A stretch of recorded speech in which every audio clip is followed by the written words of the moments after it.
Hello and welcome to episode 353 of The Crate and Crowbar, being recorded on the 18th of December 2020. My name is Chris Thurston, and joining me tonight via internet phone.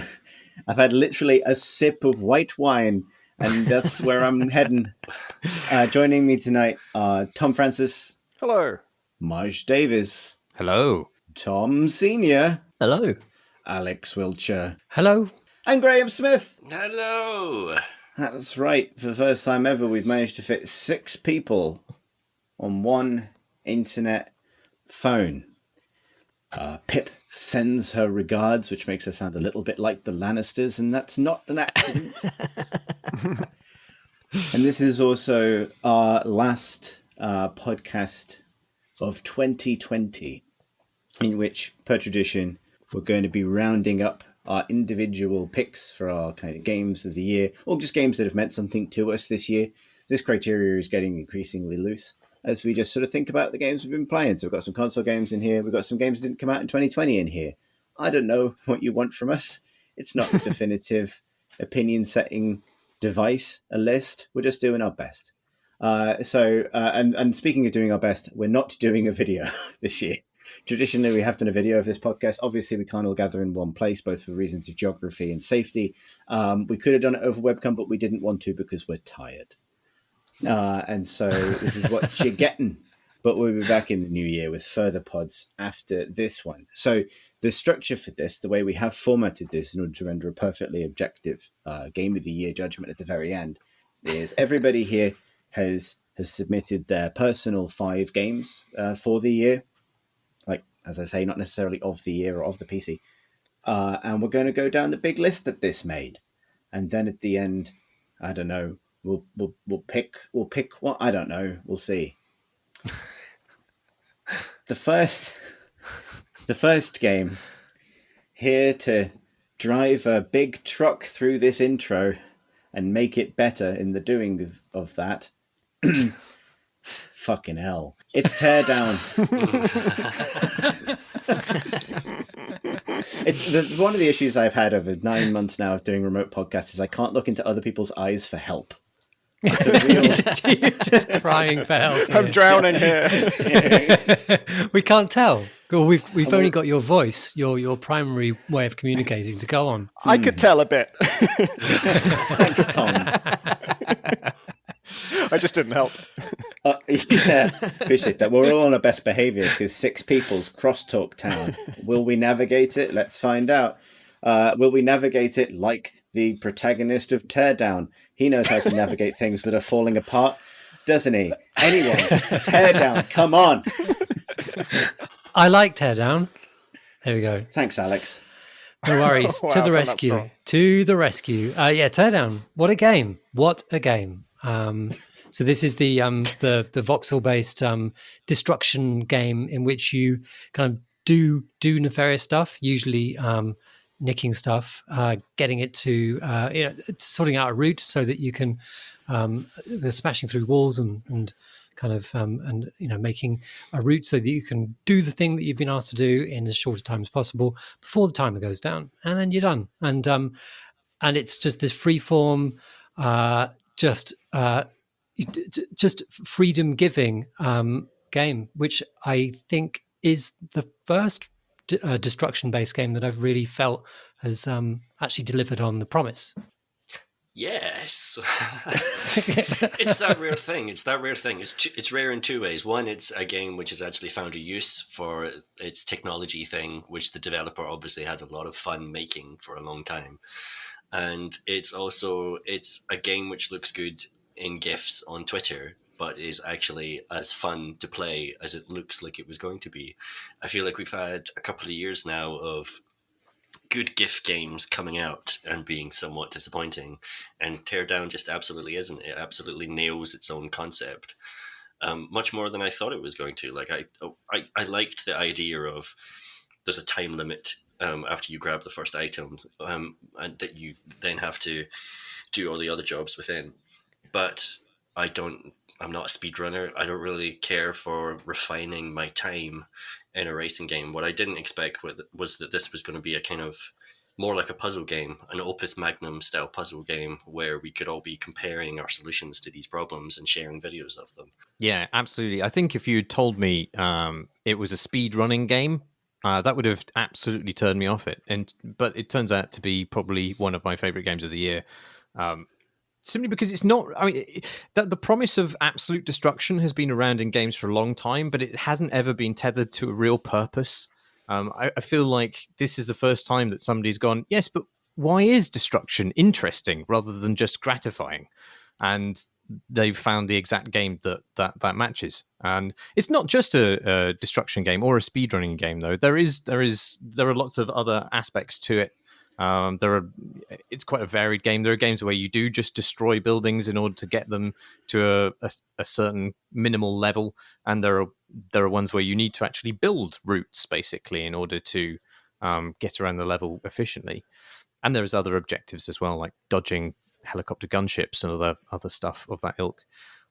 I think it's just incredibly inventive, and all of its inventions, I think, are really good uses of the technological debris at its center, which is really a surprise because so often, as you say, Graham, a lot of the games that look good in GIFs don't tend to live up to the promise of that thrill. But they've built out a game which does. That alone is impressive. Well then, from Teardown to I did plan this, Showdown.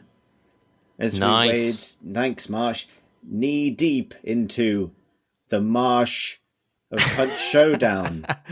Well, Marsh. Thank you. You'll notice that all my favourite games of the year contain the word down. That's not an accident.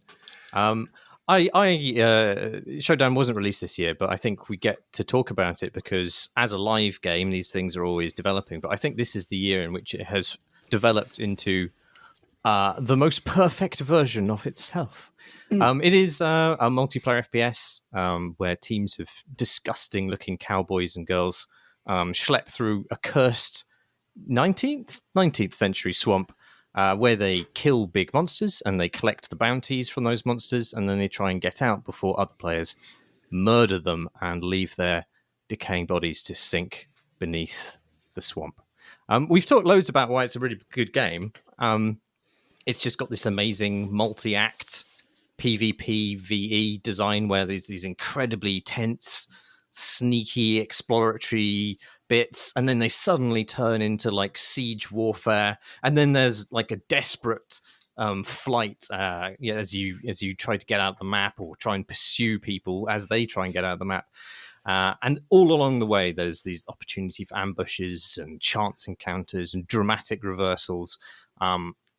It feels like one of the most varied, structurally, most varied, level-based, match-based multiplayer games that I think I've played.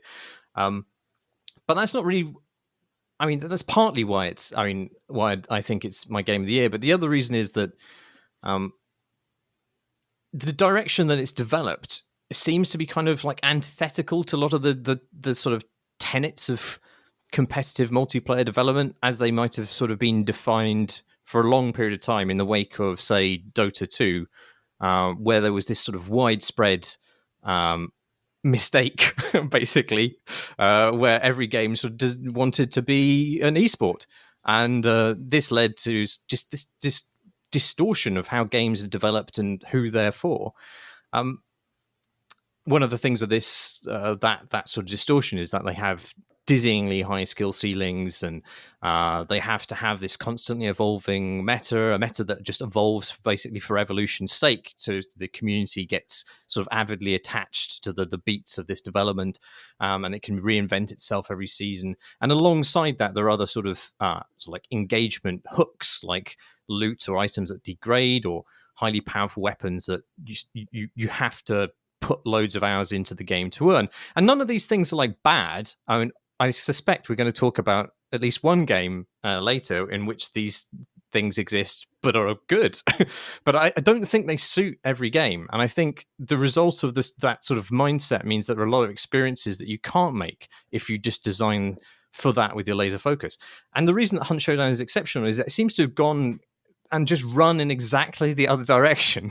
Because it started out as this really kind of aggressively high skill ceiling game where there was, the you weren't really that competitive as a new player. There were lots of ways, in which you would be at a disadvantage. And yet the way it's changed has been to sort of just to throw all that stuff away, more or less, and help as many new players as it can to get on board.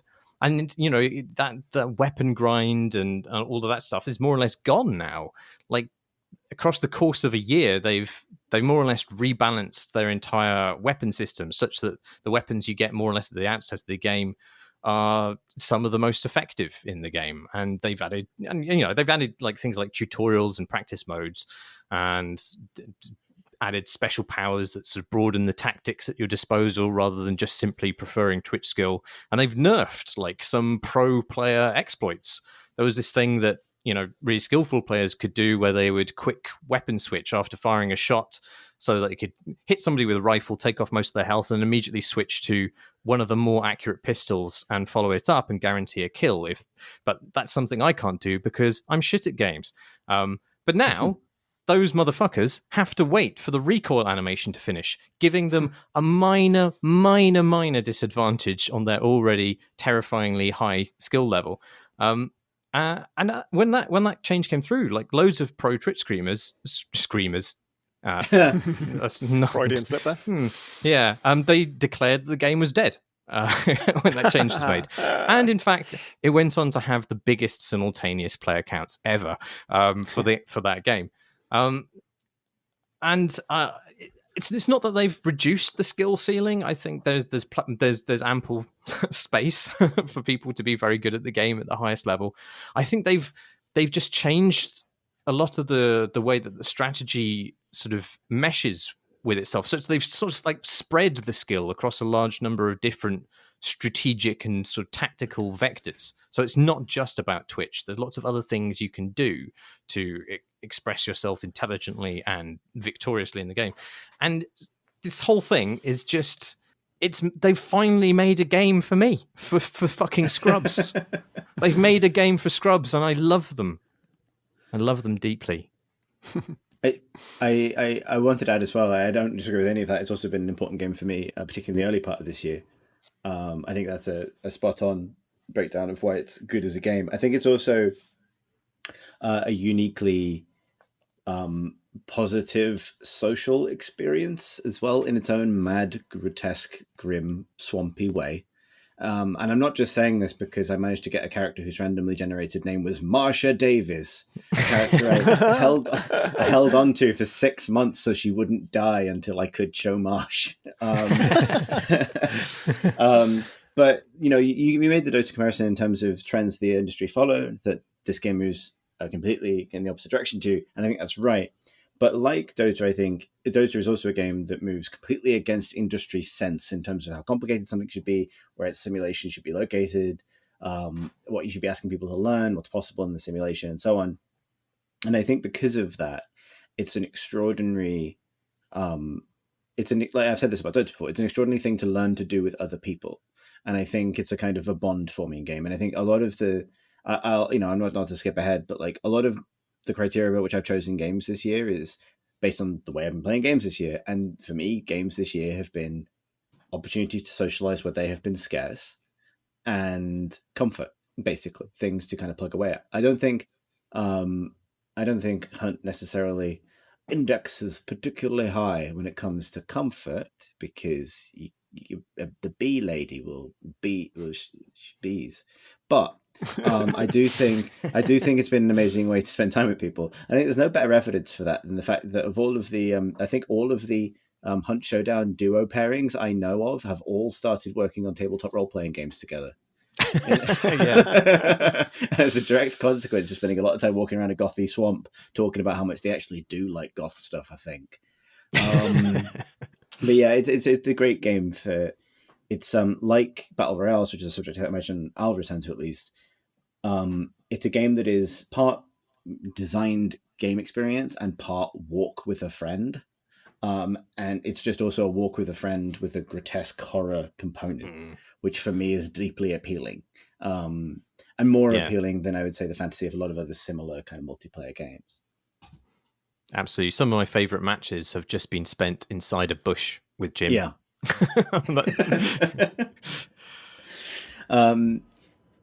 From that monster expedition, we leap. Yes, that's To Monster Train. Go on then. All right, let's talk about Monster Train. Wait, seriously? Yeah, right now. Go on. Okay, cool. This is I feel really bad now. I feel like I stole a game. Like I say, Like, no, you guys shut up. I'm going to talk. Pips always pay their debts. Like, that's all I'm saying. So, what are you gonna do? Okay, Monster Train is a card deck building roguelike, very much in the vein of Slay the Spire, very strongly inspired by Slay the Spire. And it was a bit of a surprise in that it kind of... I didn't hear much about it before it was just out. And then when it was out, it's incredibly polished. It's I think the art style is a lot nicer than Slay the Spires and certainly a lot more cohesive. It actually has a surprisingly rich lore to it. And then the design is both really robust and also really different to Slay the Spire once you get into it. Like from a screenshot, you see the cards at the bottom of the screen and it's a roguelike and it's a deck builder. Okay, it's definitely in the Slay the Spire genre. And then when you play it, it is all about deploying units. And you could say it's sort of spliced with the tower defense genre in terms of you are setting up a series of defenses the enemies will have to get past. But rather than being turrets that shoot in real time, it's a turn-based game where you are deploying units on different floors of your train that are going to deal a certain amount of damage per turn, and each enemy is going to have to deal with each one of them for one turn each. And then if they get past all of them, they hurt your I forgot what it's called now, the pyre, that's it. The top of your train, which is your long-term health, and that's a problem. And so it's all about where do you put your units in what order, and then how do you buff them so that they're super powerful. And the striking thing when you're playing it, especially if you've played Slay the Spire, is it's just so generous. It just gives you treats all the time. And you sort of can't believe it's giving you what it's giving you. Like you'll get you'll get a unit that you can deploy that's a lot of them are very specialized. They'll have like huge health but no damage, or huge damage but no health. And there's one that just does 3 damage 3 times each time it attacks. And so that is a tiny amount of damage. It's only 9 total, but it attacks 3 times as often as everything else. And that sort of seems semi-balanced. Okay, maybe if you buff that attack by like 2 points or something, then it's going to get 3 times that benefit. It's going to get 6 out of that, and that's cool. But actually, you can just plug an upgrade, a permanent upgrade into that unit that buffs its attack by like 15. And then you can just add another one that buffs it by 20. And now it's doing 38 damage 3 times every time it attacks. And it just scales way out of control. And then the very next, like after the next fight you do, the next upgrade station might give you the opportunity to duplicate any card. So you can just take this incredible, like, game-ending super unit and just say, I just want 2 of those, please. And that's just, compared to Slay the Spire, that is just insane. Like Slay the Spire, there is one way to duplicate a card in Slay the Spire, but it's very, very rare. And you never get a card. You can only upgrade a card once and only in one way, only the predefined, pre-balanced way. And Monster Train is like, you can just modify these cards to your own design, combine the most powerful things you can think of with, exactly negate the only downside of this card and just make it super fucking good. And then you can duplicate it. And then you get a special event that duplicates it 5 fucking times. And then you can remove like half of your bad cards all in one go. And then you can find something else that just kills any unit in the game in one hit. And it's just so generous like that. And that is, I kind of knew when it was happening that this exhilarating feeling of just being given all this power so fast probably has a downside. Like there's probably a reason Slay the Spire doesn't do this. And it very much, I think I said at the time, it sort of feels like your cool aunt who just gives you all the sweets you want as fast as you want them, and your strict parents won't. And you kind of know, like, probably if I have too many of these sweets, it's going to lose some of its appeal. And that's sort of true in Monster Train, but it's not like a big sugar crash where you come down from it and it's awful and you regret the whole thing.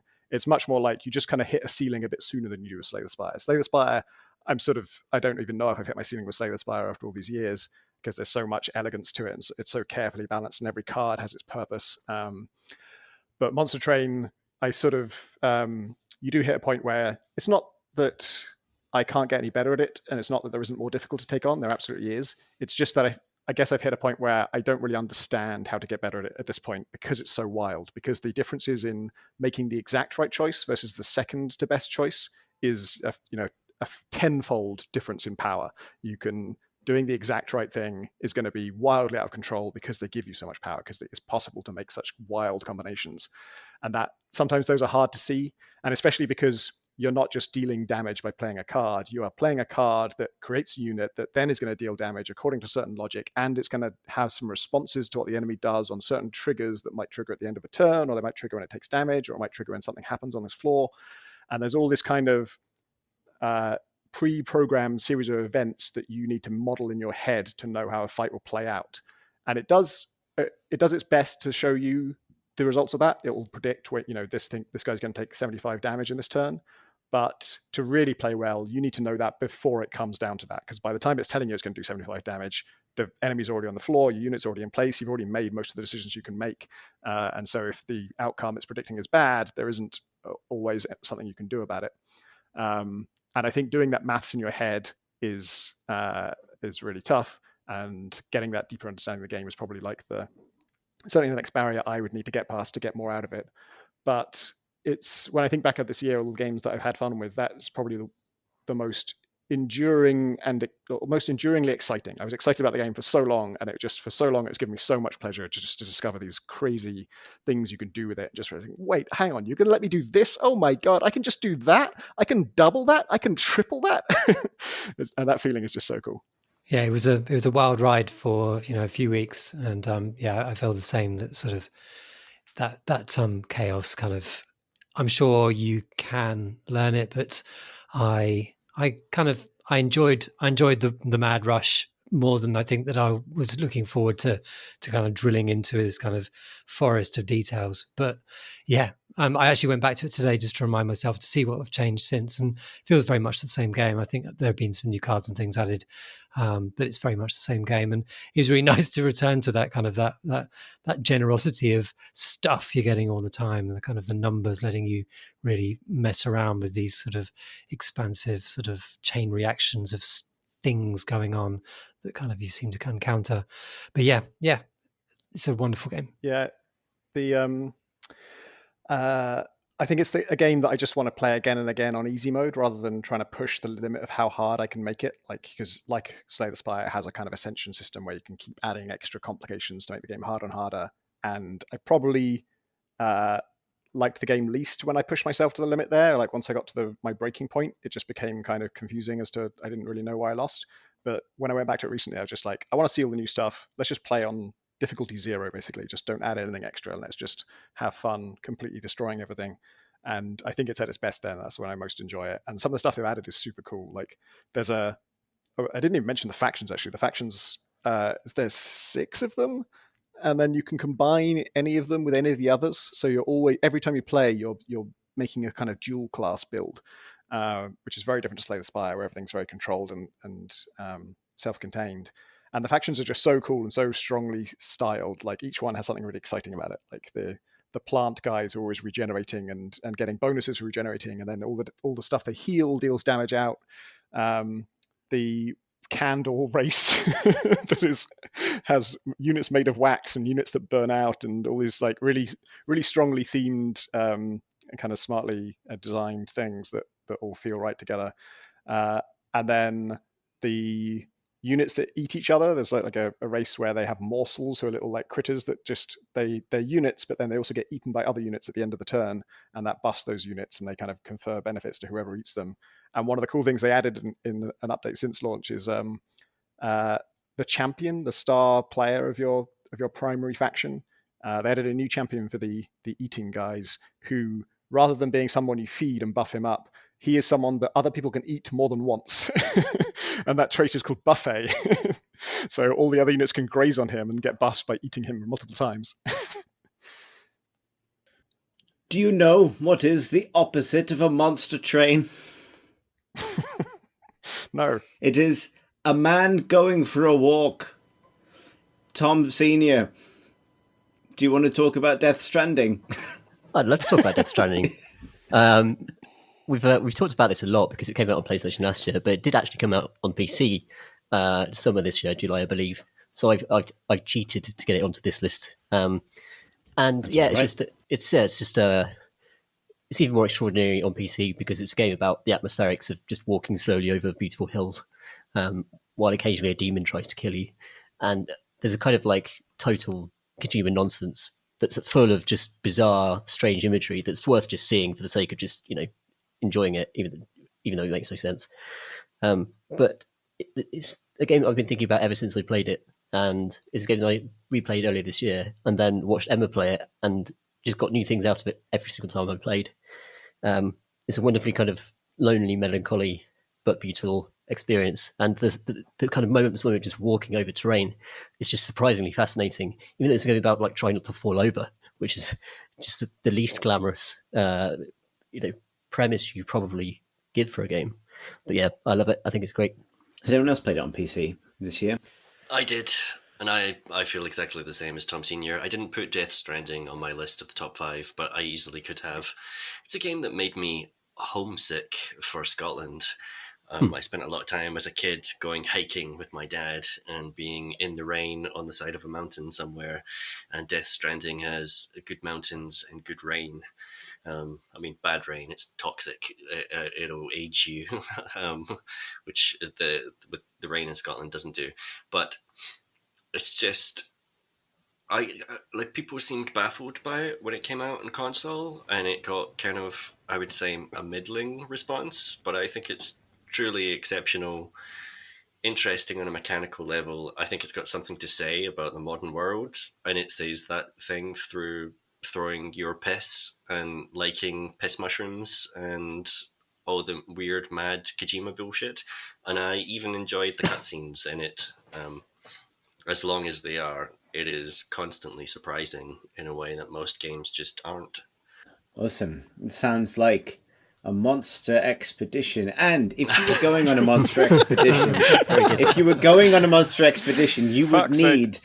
would need a big jacket. And Oh, wow. Audacious. And well, you're standing on the shore of that wide ocean wearing your big jacket. I've said the name of the game now, Marsh. Okay, I'll. You've handed me the baton that looks rather like a turd, but I will take it Hey. eagerly. This was. I don't actually know when this game was released. I played it this year because it was part of that mega bundle in aid of Black Lives Matter, and it's a indie game in which you play a young girl going on a camping trip, and I don't know that it's terribly interactive, but all of the ways in which its drama and comedy is expressed hinge on player input in inventive ways, and it's above all that just a one of the most tremendously heartwarming, life-affirming little bits of media that I have consumed this year. It's just tremendously joyous, and I highly recommend it. That's all. Lovely. Alyx, you and I have collected some big jackets this year, haven't we? In the game Destiny that we both put on our lists. I mean, what is there to say about the big jackets other than they're there and we're wearing them? And we'll be wearing the next jackets as well. God, I hope there's something to say, Alyx, because it was on both of our lists. It's a funny one. It's a funny one, this game, because it for me it ebbs and flows. But this, over the past sort of 8 months, it's probably held me for the longest it ever has. And I think it feels more, after, is it 6 years? 6 years, you'd hope it would be quite mature by now. But it really feels like it's on a real good rhythm, and it knows how to make me happy, and it makes me happy. And I can play it in the way that I want to. I can play with you and our friends to do raids on weekends, and I can do half an hour of what feels like progress by doing a few bounties every day as well. or I can do a bit of competitive. It just feels like a good place where I can get all kinds of sort of pleasures which feel important at the time. They're a bit like tears in the rain. They're kind of sort of the achievement that I feel quickly dissipates. But I'm back and I'm enjoying it, and I don't feel too dirty. And that's for enjoyment is all we can hope. I do. I believe that that is what Roy Batty was getting at. The experience of having seen some extraordinary things and then having it vaulted to bring the game's install base down to a manageable size. This has been a big year of Destiny for me as well. And I put it on the list kind of cautiously because I think it's like, and I'll say this, I remember the noise we all made when you, Alyx, made Destiny your game of the year last year, I think, or the year before. We all made a real noise, and that was maybe undeserved because I can understand why it ends up in that position. This has been a big year of Destiny for me. I played it constantly. Like, I've done everything there is to do in it, I think, almost. And it's one of those life MMOs for me. And this has been a year where that's been a real comfort. Like, it's been a lot of different kinds of experience. It's been the game I check into every day. It's been a story I really enjoy. I think it's had one of its lowest ebbs this year during the Season of the Worthy, which was, I think, really the moment when the kind of brutal reality of Bungie as a kind of quasi indie studio versus an Activision owned studio became really apparent. And then I think where it is now, post Beyond Light, is the best it's been for a very long time. And I think from a narrative and kind of aesthetic point of view, probably the best it's ever been. And but it's also been the game that, like, as you gestured at, you and I played with friends on weekends to go through all of the raids, which are still extraordinary things to do with other people. These kind of ornate 6-player, highly punishing co-op experiences that kind of, like all these games I love, and I think this is becoming the common thread for me, like, draw out people's personalities in particular ways that, I think I remember our friend Sam saying how he kind of was playing for the feeling of being completely miserable halfway through a raid and just for the kind of elation that follows the end. And I know that this is maybe something that sets me apart from a lot of people on the pod, but like, I like that feeling of the moment where you almost fall out with your friends over something a wizard has done in a computer game.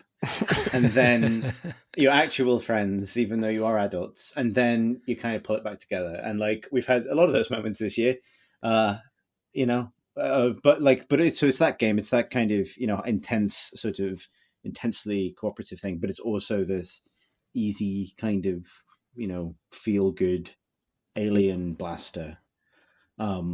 And that balance of the two things, I think, has been particularly valuable to me this year. Like, I not to skip ahead, but I don't think it would reach the top spot for me.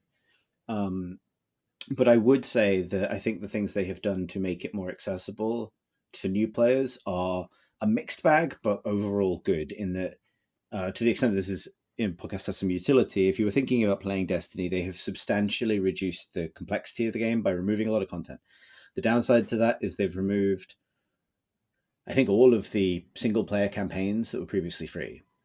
But you will get to the kind of meat of the game faster and with less kind of sort of dead ends to distract you. And I think there's a really good game there. I do think it's moved in a direction where it doesn't really feel like a free game. It is a premium game, which you pay for through the season passes and the expansions with a meaty free trial. But if people haven't tried it, it's something that I love very dearly and would recommend, not least because I think they consistently do things with their world building in terms of their environment art and their kind of sense of spectacle it's banging. That's what I'll say about that. Fucking hell. Look at them glaciers. The end. Yeah, banging. It's banging. Do you know what else has banging in it? It's Gears Tactics. Wow. Seamless. Thank you. The banging of guns in the dire present of the grimdark chainsaw fight. It's Anyone? chainsaws. The chaining of chainsaws. Turn-based tactics based on Gears of War. which isn't necessarily an obvious mixture, but I really enjoyed it. I've got a lot of things that I don't really like about it. I think lots of it doesn't really work that well. Like, you're meant to be creating this little group of meaty soldiers, and I mean, I don't care about that. And you've got to dress them up in armor, and all the armor looks the same. I don't care about that. The missions, like, you're doing these kind of randomly generated missions, but they're all basically feel the same. Not really interested in that. But what I do love about it is that well, I actually don't even care about most of the classes, like the different classes of little soldiers you have. They're all You're kind of selling boring. it, Alex. But there are a couple that are just so good that they just carry it. And the class that I really love is the Scout. And the Scout is carries a shotgun. And the Scout is able to cloak themselves, so they can go out into the middle of enemy territory, and as long as they don't do an action while they're cloaked, the enemies won't. What are they called? The slugs, the locust. grotters, the locust. They won't be able to attack you. But they also have this special ability, the Scouts, where if you when you engage it, I can't remember what it's called, but when you engage it, every kill you make, one shot kill you make, grants you another shot. So you can run them right into the middle of the load of enemies. They're carrying a shotgun, so at close range they do lots and lots of damage. You run them right into the middle of those enemies. Shoot off the ability, and they will just kill everything around them, and it feels so good. It's a game in which your action points, there are lots of ways that you can earn them back by making certain actions or triggering certain abilities. And I really like that kind of play. Brings to mind the Mechanicus game, Warhammer Mechanicus game, where it's all about making and then farming ability points. This, Gears Tactics, I think that it's got lots of rough edges, and there are loads of things that are kind of but just the ability point farming and the getting into a situation and being able to set off this great sequence of events that you can kind of do. That's what I play for, and I really enjoy it. I mean, I also really enjoy it without as many problems with it as Alex caveats. has. They're not so much problems; they're just caveats. They're just like, I don't really, whatever. I think it's better than XCOM 2. I didn't get on with XCOM 2 very much, in large part because of its the meta layer, I can't remember what it's called, the geoscape. Which just seemed like annoying busy work to me, and all these counters and different resources, and I didn't know what was important, and I didn't care, and it was stressful, and it was overwhelming. Gears Tactics just jettisons all of that stuff and just boils it down to tactical battles and, caveat, pretty shit menus for kitting your guys out in between. But they've patched it quite recently, actually, and reportedly the menus are better now. But yeah, all the things that Alex says about the actual tactical battles are true, and I like all the classes. I like the sniper, and I like the sniper's good. I like the ability to chain together, as you say, all these different turns and to throw action points from one character to another, essentially, so that someone who's already used their two abilities, say, and is now trapped in the middle of a swarm. Because that's the other thing, like, most of these tactical games put you up against a quite small pool of enemies at any one time that come in waves, but Gears of War is obviously famous for having a horde of enemies that all rush at you at the same time, and they managed to recreate that in Gears Tactics so that you are fighting against masses of squishy enemies, and it's super satisfying to pop them in great numbers. I would recommend it to anyone, particularly because it's on Xbox Game Pass, and it is a very good example of an Xbox Game Pass game, I think, because I don't think it's been reduced at all. I think they're still selling it for like 50 quid. It's not worth 50 quid. It is worth 10 quid or 15 quid or whatever the Xbox Game Pass currently is. I think you can sometimes get trial accounts for £1, and you can rinse that game of all of its fun probably in 4 weeks. That's well worth doing. Well, the grim world of Marcus Phoenix certainly sounds like a paradise for killers. Oh God! Here's Monsters Expedition.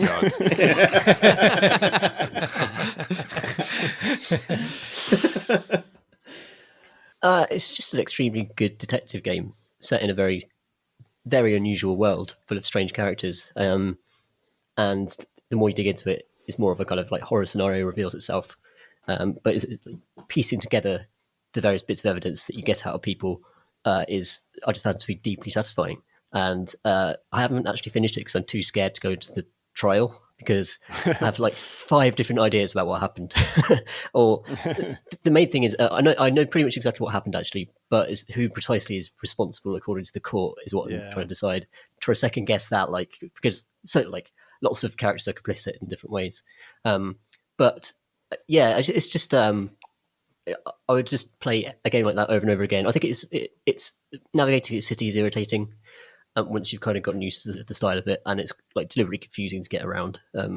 And like it's quite hard to access fast travel and stuff like that, and double jump and a lot of the kind of movement stuff that makes it easier. But ultimately, I just found it to be a very original and well structured adventure game. To be honest. Yeah, there's a very good mystery at its heart, I think. And I say this as somebody who played it for maybe 10 minutes and almost immediately uninstalled it because I found it so annoying. It has an aesthetic which rubs me up exactly the wrong way, and it sort of it goes so hard on that in such an ostentatious way that I found it somewhat obnoxious. But I went back to it and I was completely wrong. And I'm a fool for having dismissed it, because there is this great mystery, and all of the criticisms Tom's just raised are absolutely right. But it does present you with this really complex web of agendas and people who are absolutely guilty of certain things, but maybe not the specific crime you're investigating. And there's a lot of leeway in the game for how you personally choose to put your finger on the scales in quite interesting ways. It's fantastic. I will eagerly play whatever this studio makes next. I really enjoy the way the different characters relate to you as a character as well. Like some of them are just so rude and they just hate you for good reason, and then you kind of have old mates, ancient mates for hundreds of years, but even they have there's some wrongdoing on their part as well, and sort of I enjoyed the friction between actually quite liking the character but also realizing that they've probably done something wrong. But yeah, there's loads of that in mystery. It's a good mystery. I love it. From a paradise for killers to I like this is preemptive sigh. It's giving me this is what I feed off. As I unveil myself to have been a Segue vampire the entire time. That is the kind of twist you can expect from World of Horror. That's right. I'm segueing to myself as the only person who listed this game. So, and I'll be honest, World of Horror for me was a game I played a lot in February. So this is a little bit of a stale take at this point. But it was also, I think, the game, going back through the games that I played this year, that I was looking for things that weren't just kind of comfort food that made the lonely times less bad. And this is I think an example of that, a game that is independently great on its own merits, and I think deserves a look for anyone who's interested in the subject matter. So World of Horror is a kind of described as a 1-bit game, but it's a sort of lo-fi interactive fiction / kind of investigation roguelite IF game about kind of initiating a series of kind of Lovecraftian investigations through what feels like a very rickety old computer interface. It's heavily inspired, more so than Lovecraft is an influence, but its big influence are the works of Junji Ito, the manga artist, who is kind of renowned for this sort of combination of cosmic and body horror. And his work is black and white, as a lot of manga is, and the translation of that into a 1-bit computer interface is really smart and a really clever idea to marry that kind of lo-fi suggestive horror with an interface that is itself kind of lo-fi and suggestive, kind of similar to Obra Dinn in that sense. Not in any other way. It's a very different game, but it has that sense of finding a way to let your imagination do the work without just looking shit, which is, I think, a tension that exists in a lot of lo-fi games. I don't mean that in a dismissive way so much as like it feels very intentional and structured in its aesthetic, but it's also very effective in doing less and getting a bigger result. So you sort of initiate a run, which is effectively one life in this deeply doomed world, which is facing innumerable different cosmic threats at any given time, and all you can really do is chart one little course through it, which is very likely to end in kind of gruesome tragedy. But in doing so, you expand your understanding of the world, you advance some kind of meta progression layers, and you increase your ability to go and push at other plot threads or kind of ace things. And there is an overall objective to kind of sort of in an unlikely way survive enough of these stories to kind of piece together a solution to the overall cosmic threat. But that's not really the point of the game. It's not like it's neither a Slay the Spire where your kind of job is to, we're talking about roguelites specifically, where your job is to encounter a new side of the mechanics, nor is it a game like Hades, which we'll get to later, I imagine, where the purpose is to progress a single story. It's about dipping into kind of like an anthology of horror stories. And there's some really gross stuff in there. There's some really effective stuff in there. I really, really like it. And I would definitely recommend anyone who's interested in that kind of horror, check it out. I think it's definitely one of the most unusual horror games I've played in a long time. And yeah, I thoroughly recommend it. Don't know how to stop my own flow. Well, it's also hard to stop killing people when you are in The Last of Us 2. Fuck me, that was rough.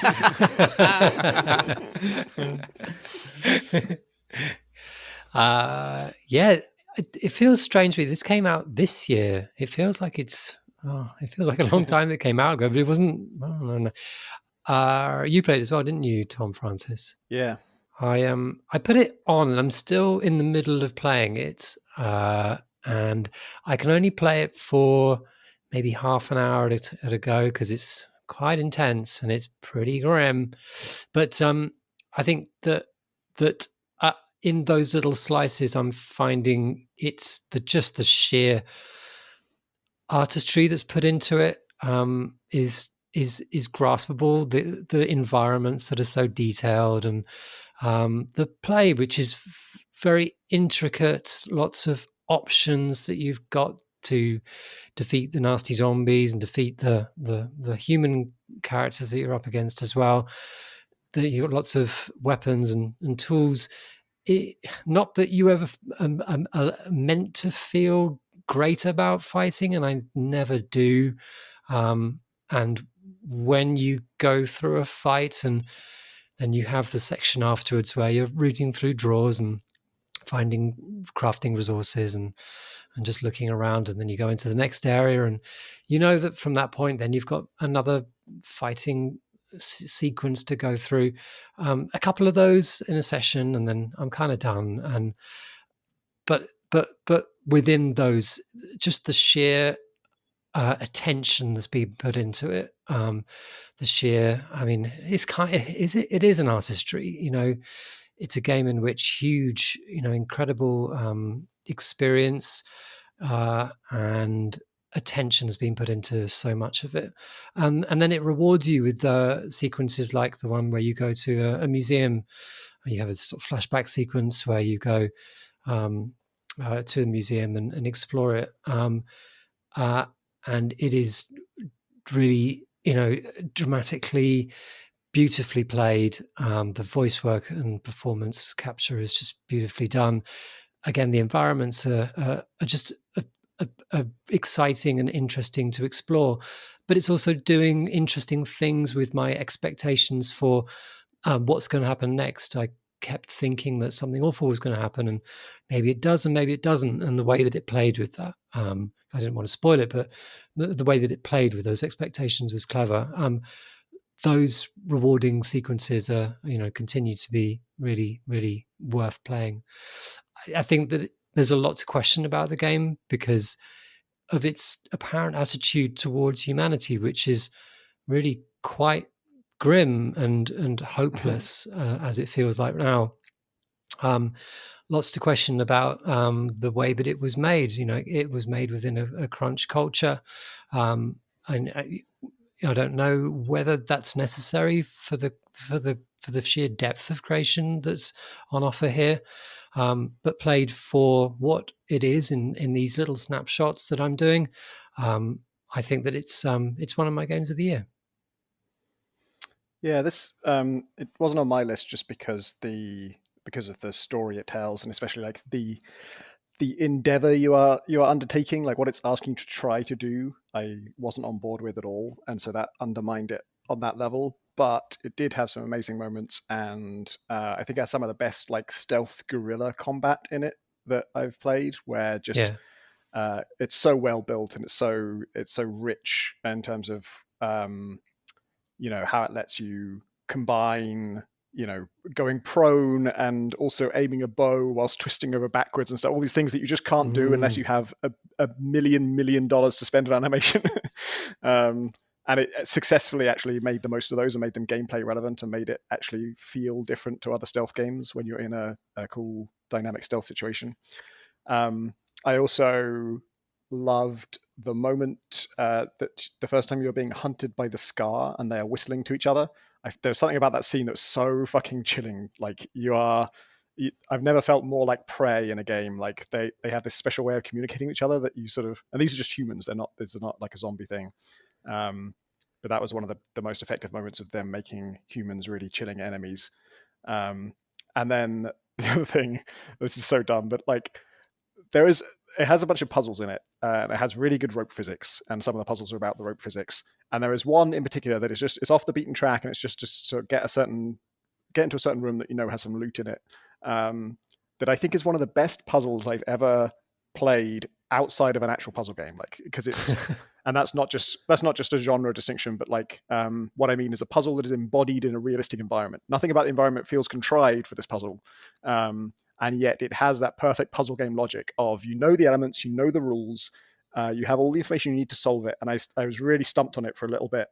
And then when I realized the solution, it was that perfect feeling you want when you solve a puzzle of like, oh yes, of course, because like everything just makes sense. This is what I would physically do. Probably I would have got to solutions faster if I'd really been in the situation in real life. Like the only thing required for this breakthrough was for me to believe in the world even more than I already did. Whereas in a lot of puzzle games, the way you solve it is to think more about the abstraction and focus on what are the real rules of this. Forget what it looks like. Think about how the actual puzzle logic works. And this is one of the rare times where it's like, no, think more about what is this physically made of? Like, how would this really work? What would I be able to do realistically in this situation? And it's so clever. Well then, from The Last of Us to the start of the US. That's right. It's cowboy times in Desperados 3. Wow. That was actually pretty slick. Yeah, that's pretty good. That one. Yeah. Bold, imaginative. It's my intro of the year. I think this is was I the only one to pick this? Marsh, did you have it? I didn't have it as my game of the year. I did like it. Yeah, this is from the makers of Shadow Tactics, and it's which is a game I also really liked. I think I like Desperados 3 more, and they are both real-time stealth tactics games from a quite zoomed out perspective, where you have a team of specialists who are going to be sneaking into bushes and planning where to put traps and how to throw a knife at somebody and how to set this situation up so that you can take everyone out cleanly and quietly and hide their bodies before anybody sees, and there's vision cones prowling around, and all of that. And it's very, very much in the vein of Shadow Tactics, which I did really like. I didn't finish Shadow Tactics. I think partly, and actually I didn't remember why until I played Desperados 3, because Desperados 3 has a bit of this problem, but it's not as bad, where these games have fucking enormous levels. They are just huge. And in stealth games, that's actually quite unusual. Usually a stealth game, you don't want a level to last too long because it's exhausting to sort of be on edge that entire time. And these games both have enormous levels, and there's lots of elements, and you're seeing it from a top-down perspective, so you've got to think about so many different things at once, and that's very kind of draining, and it doesn't have breakpoints. But I stuck with Desperados more than I did with Shadow Tactics. I think partly because you can actually pause in this one and like make a plan while time is not flowing, which is something that Shadow Tactics doesn't have, and I think goes a long way in a game like this, because you don't want it to be about execution. You don't want it to be about how fast you can press the buttons and do things accurately. I think the reason it's one of my games of the year is that beyond just being a really sort of satisfying, I almost think of it, this might be a confusing word to use, but as a stealth procedural, not procedurally generated, but just in terms of you figure out the procedure you're going to use to solve problems, and then you just keep using that procedure over and over again. And that can be considered a game design flaw, that your same tactics work over and over again. But honestly, I think that's part of what I get out of stealth games, is I can just do it. Like, I just know what to do, and what I need to do is really satisfying to execute. It's very the procedure itself is part of the joy, and it doesn't need to be varied up every level necessarily. And so it has that, but then it also has, I think Desperados 3 in particular has a kind of wildness to some of the abilities and the things you can do with it. So for example, one of the classes is a disguise class, and she can, there'll be a disguise on each level that she can wear that will let her pass undetected in hostile areas. So she's playing Hitman, while another of your team members is basically playing Dishonored. And another of your team members is playing Dishonored 2, because they have Domino, and they can link enemies together and then take out one of them to take out them all, or do something else to one of them that has effects on all of them. Like all cowboys could. Yeah, this is voodoo, which is raises further questions, I think. But that character, just in pure mechanical terms, is so cool, so well. I don't know, just so exciting to play as, especially in the context of this, which is relatively grounded otherwise. Like I say, each character is kind of playing their own different game. And Isabel, I think her name is, not only can she link enemies with a domino-like spell that lets you affect them all by doing something to one of them, she can also mind control people briefly. And her set of abilities just chain together really well. She's also super fast and has certain... Each character kind of has different different like passive capabilities, like can they swim, can they climb, all that kind of stuff. And yeah, Isabel is just a clear star, and is so much fun to play with. And figuring out how to combine things like disguise and domino and stuff like that is really rewarding. And then I think the highlight for me of the whole game was a particular moment where, I can't remember if this is explicitly... if this is like a primary goal or a secondary goal or just something that's convenient to do, but there is some reason why you need or very much want to take out, I think it's like 7 or maybe 8 people all at the exact same time. Like, if any one of them, or it's either impossible or very difficult to unpick this network of vision cones that are all seeing each other. And so you can do it, but only if you're going to kill absolutely everybody at exactly the same time. And realizing that was possible, it seems, I think maybe I had 5 or 4 units on this level. And obviously there's a numbers mismatch there, but figuring out how to, like, okay, if these two guys would domino together, then when one dies, the other dies. This guy, my cowboy dude, he's got 2 pistols, so he can shoot 2 people simultaneously. My sniper can shoot someone from long range, or we could blow up this barrel, and if 2 of them were next to the barrel, then that would potentially take them both out. One of them could be walking into a trap at the exact same time that the person who laid the trap is killing somebody else with an axe. And just figuring out this perfect storm of, like, all 7 of these people are going to die at the exact same moment because you execute this perfectly orchestrated plan was just so, like, supremely satisfying when I finally pulled it off and just watched it all play out exactly to plan. Yeah, it's really good. Maybe it should have been one of my top 5 games of this year, actually. So what do a cowboy ride? A horse. What does a horse eat? Hay. D's. Is a No. I feel attacked. No. Mentally, psychically assaulted by that. Oh, I'm having a good time. Hades. Hades was on several lists. Any one of the people who've done that want to do that? I'll go first. Excellent. Yeah, what I've really enjoyed about Hades, apart from the fact it's a really sharp, snappy, kind of roguelite combat game with a beautiful art style set in the various levels of hell, is the fact I've enjoyed actually watching it in early access evolve bit by bit into the really varied and interesting game that it is now, as they introduce new weapons and tweak different kind of modifiers. So it's actually been a kind of the game was fun even when they first released it, but seeing it grow into what it is, I think is it been completely released now? I think it might have reached 1.0. It's just been like a really fascinating process that has been a sort of layer of entertainment over the game itself as well. Really enjoyed it. Yeah, I voted for this also. I had a really weird journey with it in that I bounced off it many, many times before I really got into it. And it was actually our own community that kind of eventually got me to keep going back to it, because every time I bounced off of it and thought it wasn't for me, they would be raving about it again, and I would give it one more go. And many of those times I bounced off it again. And then it finally, I think it was God mode that ultimately got me into it, because God mode is this special sort of accessibility option where every time you die, you get more damage resistance. And I guess I must have died 33 times with God mode on, because I ended up at 66% damage resistance, which is insane. 2/3 of the damage in the game is being negated for me before I actually completed it, won a single run. So I was very bad at it. I was really, really struggling, and I wasn't getting much better. The game was making me better with God mode, and that was helping, but beyond that, I wasn't getting much better. And then once I hit that point, I turned God mode off, and I just won again straight away. So even with 100% damage, I could then beat it. And it's been basically just, I'm in a better place with it now than I ever have been. I'm enjoying it more now than I ever have, and I've played it a lot at this point, because that journey was quite slow.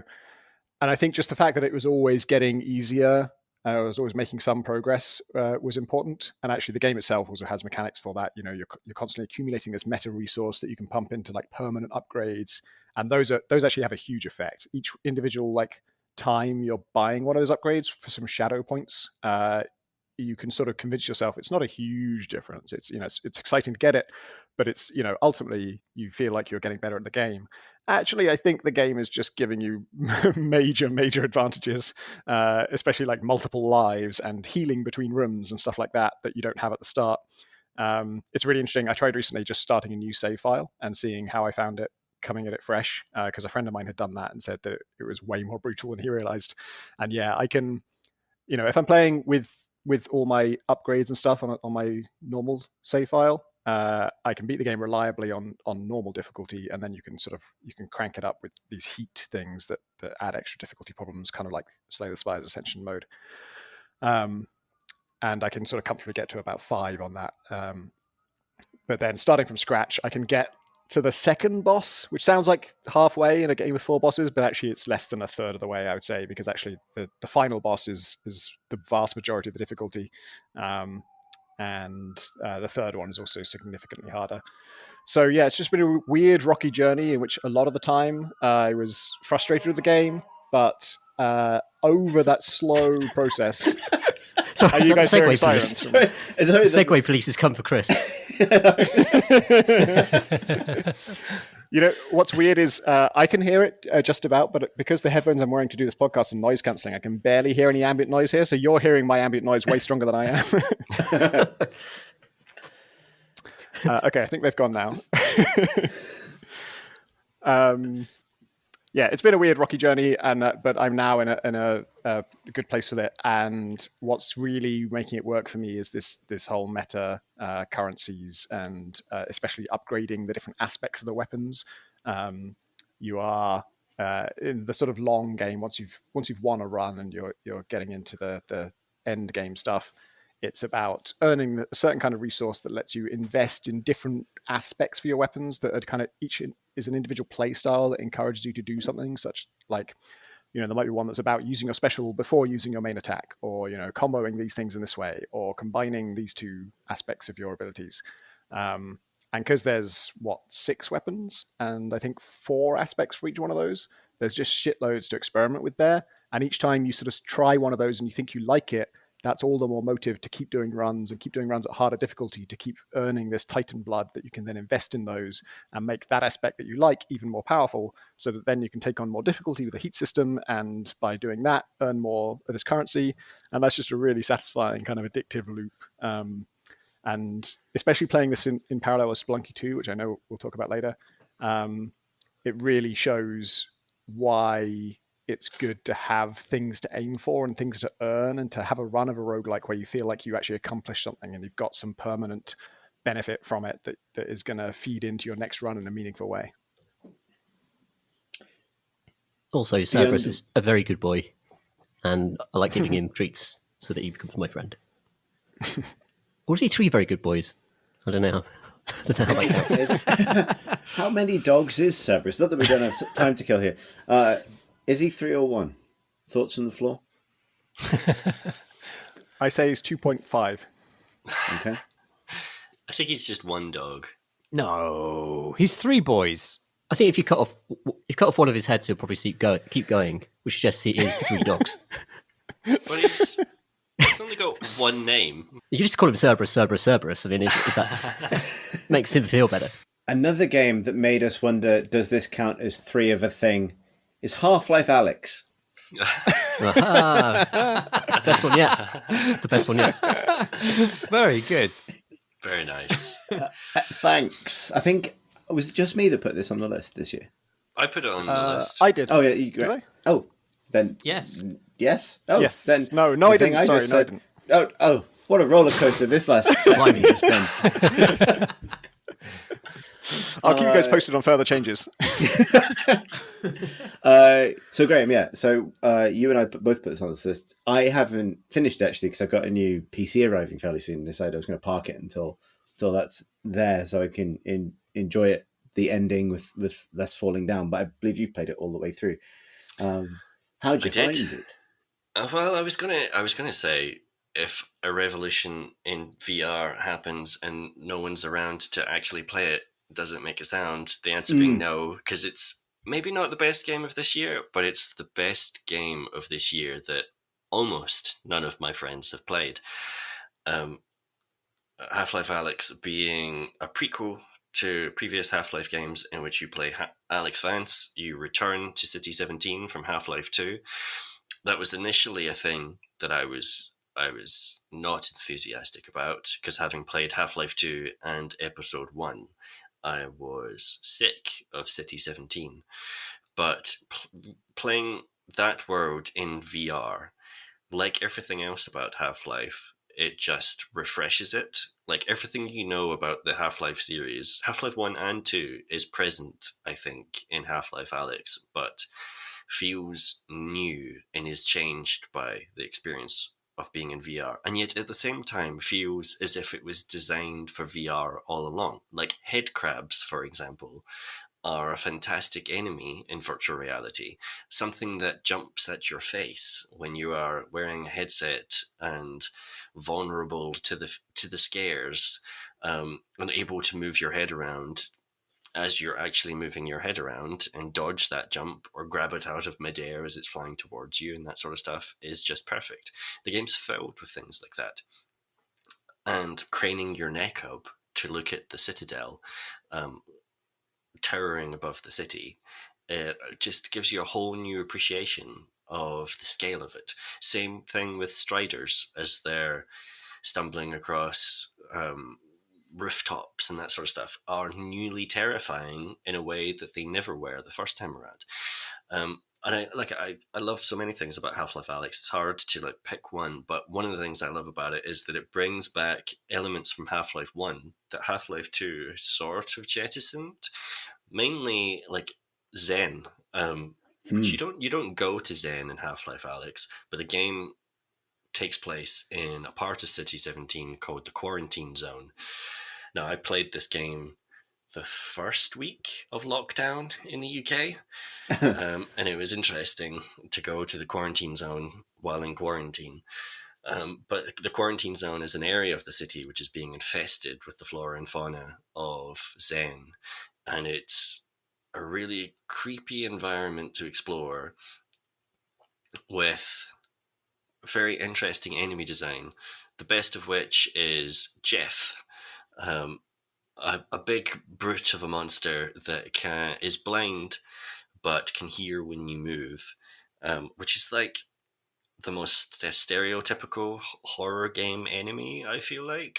But it does it beautifully, in part because he's like a bull in a china shop, basically. Like, that segment of the game takes place in a distillery filled with glass bottles, which you can knock off shelves and which smash and therefore make a noise and therefore cause Jeff to come stumbling towards you.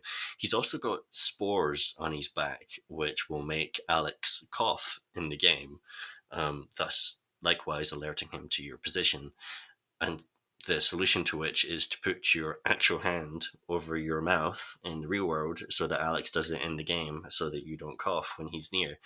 And I think I talked about this in the podcast at the time, but it's probably my favorite single moment of a video game this year, and one of my favorite moments of any game ever is being in my house, crouched in a corner of a room with my hand over my mouth, because the virtual reality scary monster is coming for me. It's just like, Valve have always been great at fucking with players. I feel like that's like the amount of player testing they do through the Portal games and that sort of stuff. They're very good at using that for horror. They're very good at using that for jokes. And they do it beautifully in virtual reality to put you in positions which are absurd, but completely engross you within the experience of playing that game.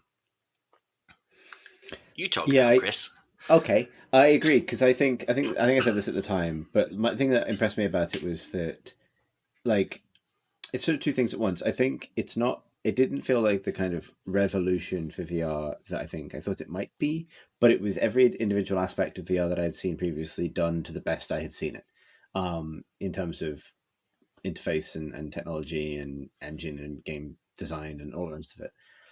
But also, I think in being a VR game, it recaptures something that I think was true of Half-Life 2 as well, which is this sense that you had never been in a world as interactive as the one that you were presently in. I think that was the feeling of playing Half-Life 2, whether or not for the first time, whether or not it was the reality. And it was really nice to kind of reconnect with that feeling of having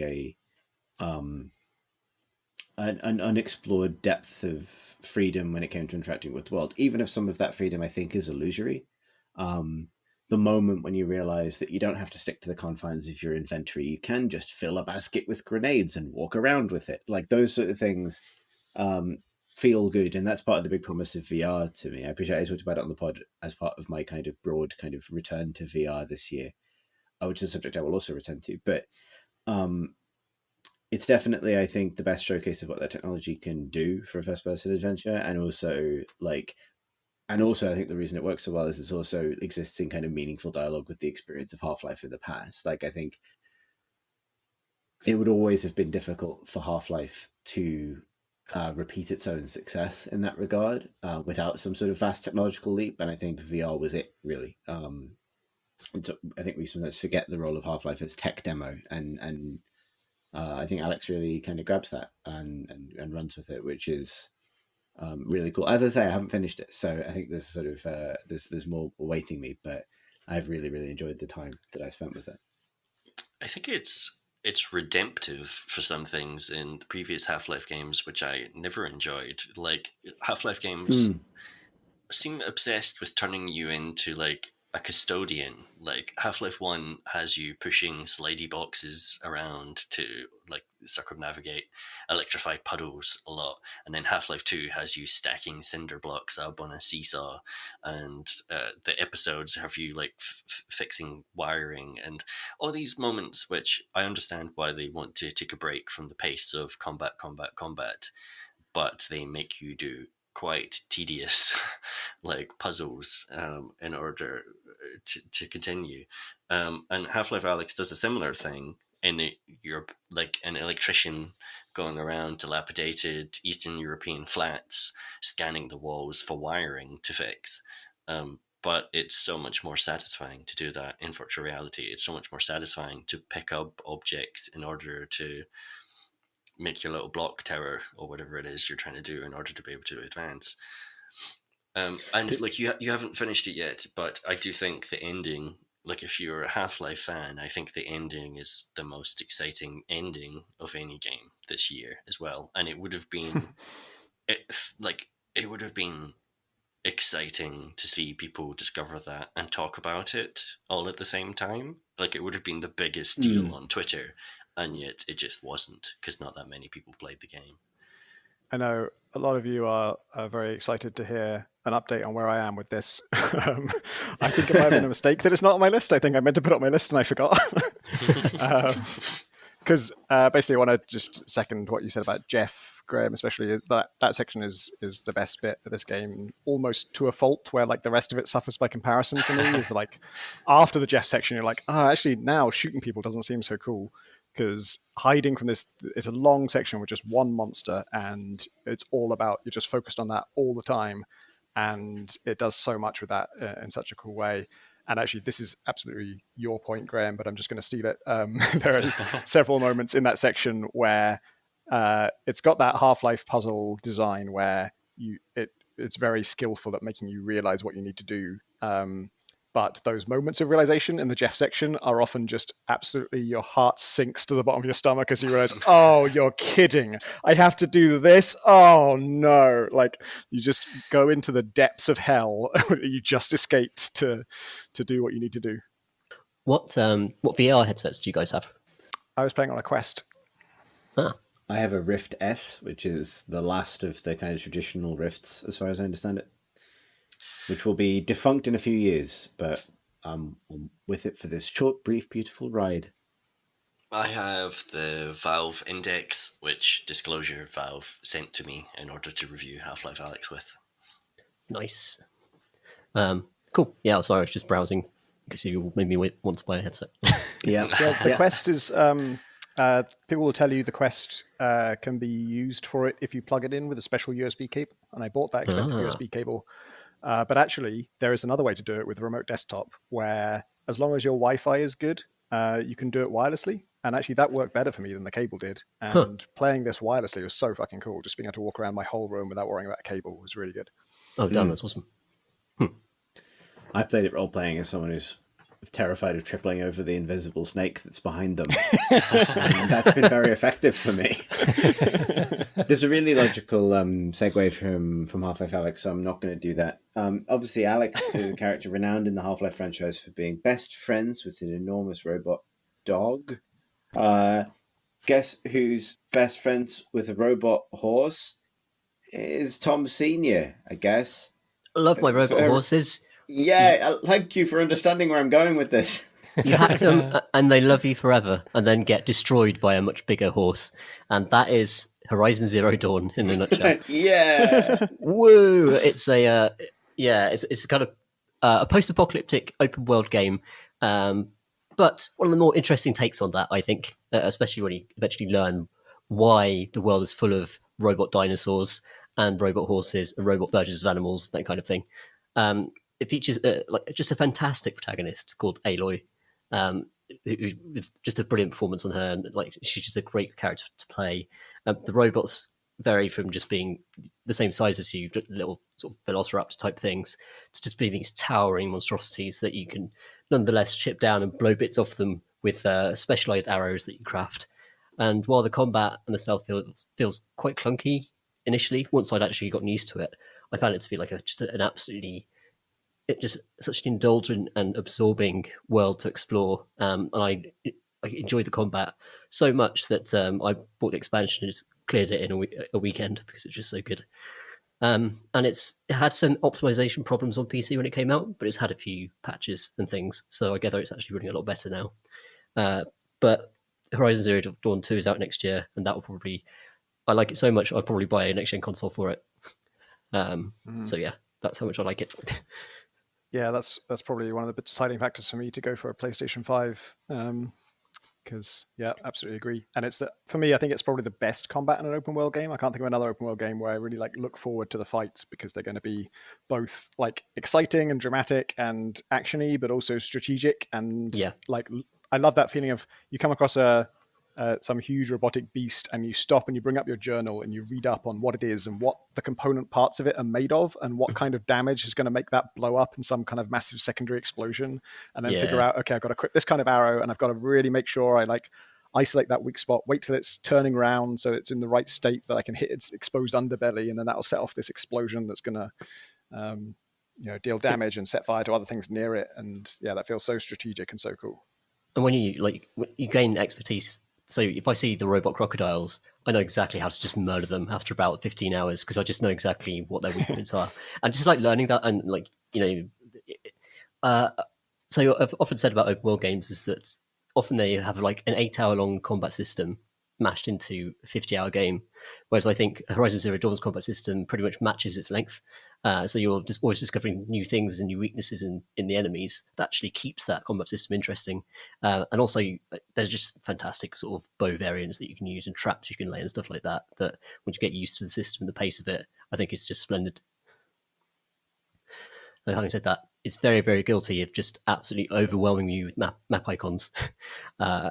It's the most kind of dense map icon game I think I've played for ever in the spirit of Assassin's Creed. And I think maybe hopefully that's something they'll fix. I think it's going to be interesting, as we've said on the pod previously, to see the next generation of open world games and how they kind of streamline that stuff. I think Ghost of Tsushima actually already did this quite well, but we'll see more and more of that as the next generation unfolds, I think. But yeah, it's gorgeous, absolutely beautiful as well. Yeah, love that game.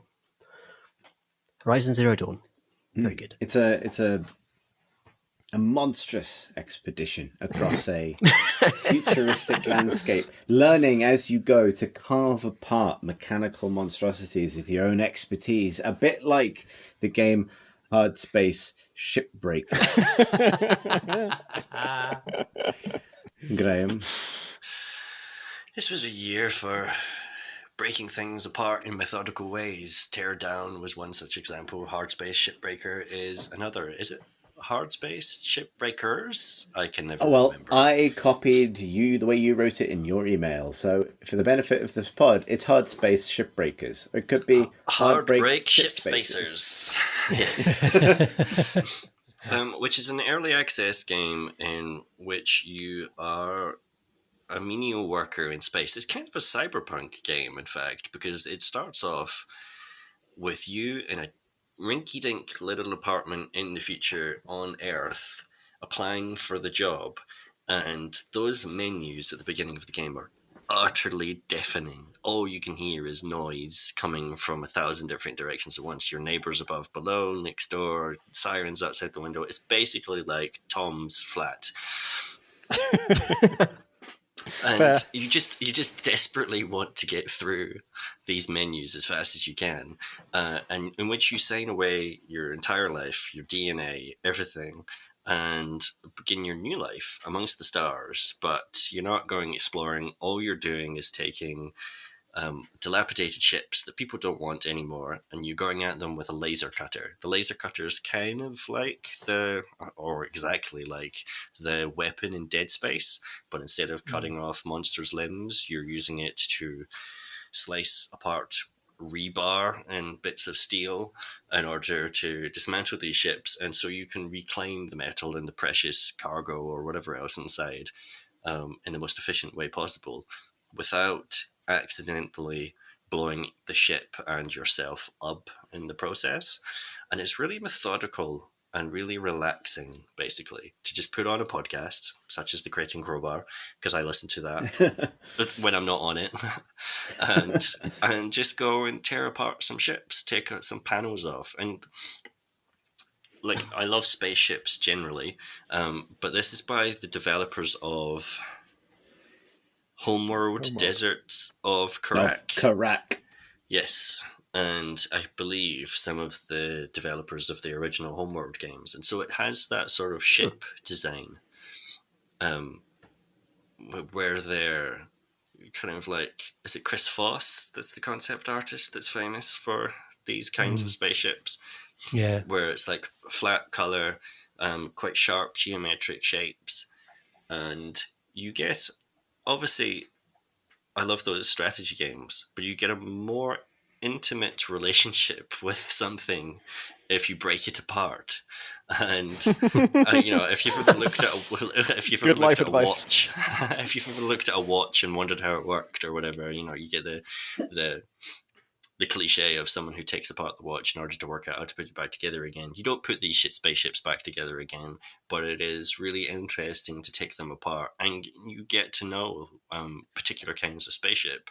And then as you play through multiple missions, get to take them apart faster and more efficient, because you look at it and you go, oh, I recognize this cockpit design, I recognize this hull, I know how to do this and what tool to use and where it's actually connected to the parts around it and all that sort of stuff. And it's in early access now, so like that's my only hesitation of putting it on my list or recommending it at this point, is it's in early access, and I would say it's a lot of fun for like 15 hours, and then you might run out of things to do at that point. So it feels like a game that maybe will be better come next year's list. And so maybe you want to wait. But I had a lot of fun with it when I played it earlier this year, and if you do buy it, I think you would have a lot of fun with it as well. I've certainly broken a lot of ships this year in Star Wars Squadrons, which I will now talk about. Me, Chris. Hi. So I was going to, I think I argued at the time that, there was a critical mass of VR games that made me want to finally take the plunge. But there wasn't. I wanted VR so that I could play Star Wars Squadrons in VR, and I did. And Squadrons is, I think we even mentioned this on the last podcast, kind of an extraordinary example of almost uncharacteristically EA just sort of making a one-off game that sets out to do one thing and does it well, and that's to act as it feels like it manages to tread the line of being a successor to almost every Star Wars dogfighting game that people fondly remember. It has sufficient simulationist chops to act as, I think, a meaningful successor, and in some ways better than the X-Wing versus TIE Fighter games. And by better than, that might be spicy to some people, but honestly, I think it has a simpler ship flight model, but retains all of the complexity that actually mattered, and marries that with presentation that is so good and so invested in that universe and so immersive that it vastly exceeds what those games were able to do, both in terms of their engines, which is obviously no fault of theirs because they are from the era that they're from, but also in terms of the desire to put as much of the interface into the world as possible, to put as much of it into the ship's own systems. People are so desperate to climb into that universe, I think, and this is like one of the most effective portals for doing so. And the other side of it is that it functions as a really kind of well-structured arcade dogfighting game, or it kind of unlike anything like the Rogue Squadron games, but in a similar spirit of like having very clear objectives, very clear kind of game structures to operate within to kind of try and max out your performance and so on. I really, really, really like it, and I'm pleased that it hasn't died on its arse, essentially, as a niche multiplayer game. Obviously, it's helped by the license, but I think it's a hard sell at the best of times. And obviously, it's not exclusively a VR game, and it works very well, I think, played with a pad, or I haven't played with keyboard and mouse, but I played it predominantly with a pad or with a joystick setup on a PC. But I think for me in VR, it's the experience that has been the most significant for me in a game this year, I think. And maybe that sounds a bit guarded, but I honestly, like, personally, for me, this hasn't been a year of like really huge standout games that clearly dominate the either my time or the competition critically. Um, I think we've covered on the previous podcast why the kind of the big contender for this year really didn't, hit that bar. And I personally, I think in both my kind of comfort seeking game habits this year and also in just the year it's been, there hasn't been one of those games. And this game was the closest I came to really feeling like, oh, this is an experience I hadn't had before this year. And that was the experience of properly flying a Star Wars spaceship in virtual reality and feeling every aspect of that and living out a very particular fantasy that hadn't been possible.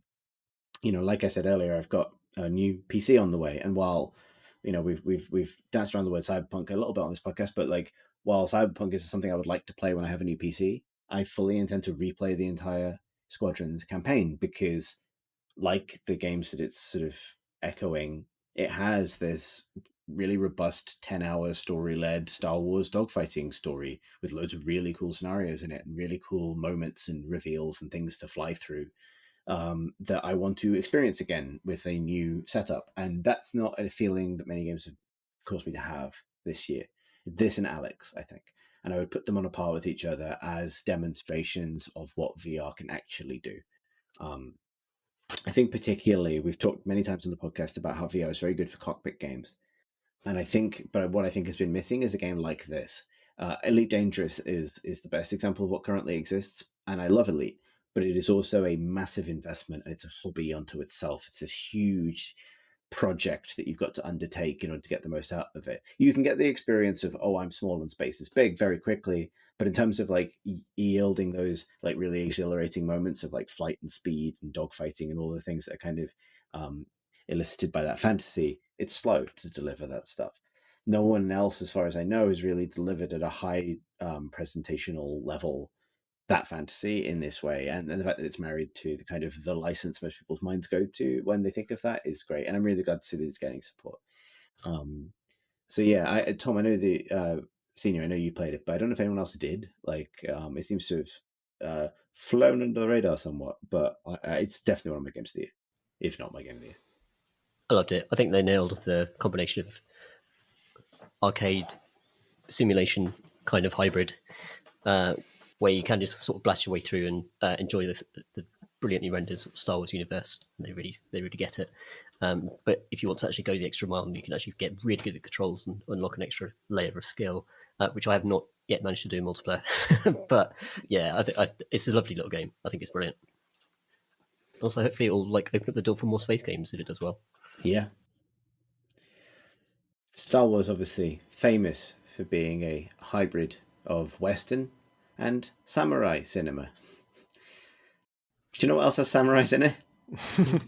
It's Ghosts of Tsushima. Tom? Yep. All right. Accepted. Yeah. This. Sorry, my apartment is going to be blaring at you for a while. I'll try not to say anything too important while sirens are happening. It's when I think back at this year, one of the things that was kind of hard about picking a game of the year and just in general is, am I even audible over this? Because it's You are. Yeah, You're totally. perfectly audible over it, but they will never take me alive. Okay. I mean, that wasn't one of the worst ones. Why are they coming for you now? Yeah, the thing I thought about this year is just, God, I'm really conflicted about all of the games that that I liked a lot. I also have a lot of problems with, and I think Tsushima stands out as the one that I'm not like. I just really like it. It's just really good, and it's not the most sort of groundbreaking game overall. It's a classic ass open world game, but with a nice visually distinct like setting with a confident, really exciting art style. It just makes you feel it. Like, when I say exciting, I mean it's exciting to enter each new area. You just think, oh wow, look at this place. Oh my gosh, this is lovely. So it's aspirational. It's a lovely place to escape to. It absolutely has all of the standard open world tropes. I think what elevates it from that, though, there's two things. One is, a lot of these games let you play any way you like, and there's stealth, and there's combat, and there's sometimes a third route, which I cannot define at this time. But the thing that's unusual about Tsushima is even the combat route I actually like because it's elegant. It's not messy. I mean, obviously, I just said earlier that Horizon is my favorite open world combat. This one, it's not a super, for me at least, it wasn't a super in-depth combat system. It wasn't sort of super tactical and strategic. But it just, when you do it right, it feels super good, and it's set up to help you do it right. Like, unlike something like Sekiro, which is, I know that playing Sekiro really well is incredibly elegant and spectacular to watch. I can't play it to that level, whereas Tsushima I can. Like, pretty much, I can. Most fights I will come out of just thinking, wow, shit, that played out like a really cool movie scene. It wasn't unchallenging. It was difficult to do it well, but it's not out of the realm of possibility for just an average player. And when you fight a bunch of dudes at once, it's a case of perfectly timing your blows and perfectly timing your dodges, and then just taking everybody out in these really neat, decisive blows. Never a missed swing, never a pointless roll, and that feels really cool. And then the other thing that really made it one of my favorite games of the year is that its attitude to stealth is actually, I think, really like has something meaningful to contribute to the stealth genre, which is basically just, here's how you can be generous about stealth and still make it really compelling and really work. It's so kind to you when you fuck up. Like, you can make a whole bunch of small mistakes, and not only is it not game over, not only is it not a case of huge reinforcements flooding in, but you can actually pull it back and you can still feel good about how you took out this camp. Like, okay, that guy did see me, but I took him out before he alerted anyone else. Oh, well, no, he alerted some of his friends, but only 2 of his friends, and I took them out well. And so it gives you all these little get out clauses, all these little ways of recovering from small mistakes and still having a really elegant, really cinematic performance on any given challenge. And that's actually super rare in stealth games, especially. Stealth games, both dedicated stealth games and the stealth aspects of games that aren't purely stealth games, both of them stumble on how to deal with failure. Failure is the biggest problem in stealth, I think. Because the standard answer is, oh, you fucked up, now everything is just a massive fucking mess, and it's just going to be awkward and painful and unpleasant to unpick. And so either it's a game where you quick load at that point, or it's a game where you just have to kind of roll with it. And then, honestly, I think in games like Assassin's Creed and a lot of those bigger open world games, that's kind of why people don't really get into stealth as much as I do, because that happens, and then they just kind of learn, oh, you just basically got to fight your way through. It's not really practical to stealth all the way through a camp. And I think Tsushima is the example I point to of, like, here's how you do it. Is you just have all these recovery mechanics, all these limitations on how bad it can get from one mistake. Like, that guy's going to sound the alarm, but it's not a camp-wide alarm. He's only going to yell at people within earshot. And then if you take those guys out, you're fine. And there's always a way to kind of bring it back. And that's really important, I think. I have almost no idea how to manage this next segue. And I did have an idea, and I realized I screwed it up by segueing to Tsushima from Star Wars, because I would like to transition now from famous samurai Obi-Wan Kenobi to Ori and the Will of the Wisps. I mean, sure. I included this, and like, there's hardly anything for me to say about it really, except that it's basically just a genre piece. It's basically just a Metroidvania, but with much sharper combat than the original, much more kind of readable combat, and it's just extraordinarily beautiful. So if you forgive like the saccharine nature of the first 10 minutes of the introduction, an owl loses his feather and crashes, and you have to blah blah blah find it, whatever, and then you play a cute little sprite that has to go and beat the crap out of loads of stuff in order to get that back. The actual kind of process of like jumping between spikes is a combination of like Meat Boy, but also with some quite fun 2D combat as well. And I love Hollow Knight. I've come around to Hollow Knight, but I would sooner play Ori. Just for the sheer visuals of it. And sometimes a game is just too beautiful to ignore. It's been one of the most aesthetically pleasing games I've played this year. Lovely. Well, what is a wisp if not a kind of ghost? You can see where this was intended to go originally. No, I see. But what is a ghost if not the character Simon Riley from Call of Duty Warzone? Wow. Fuck me. No one asked me to do this, including me. I turned about 5 corners. That was great. Yeah, exactly. 2 lefts, make a segue, as they say. And so I wanted to talk about Warzone a little bit because I have to put it on the list because it's one of the games I played the most this year.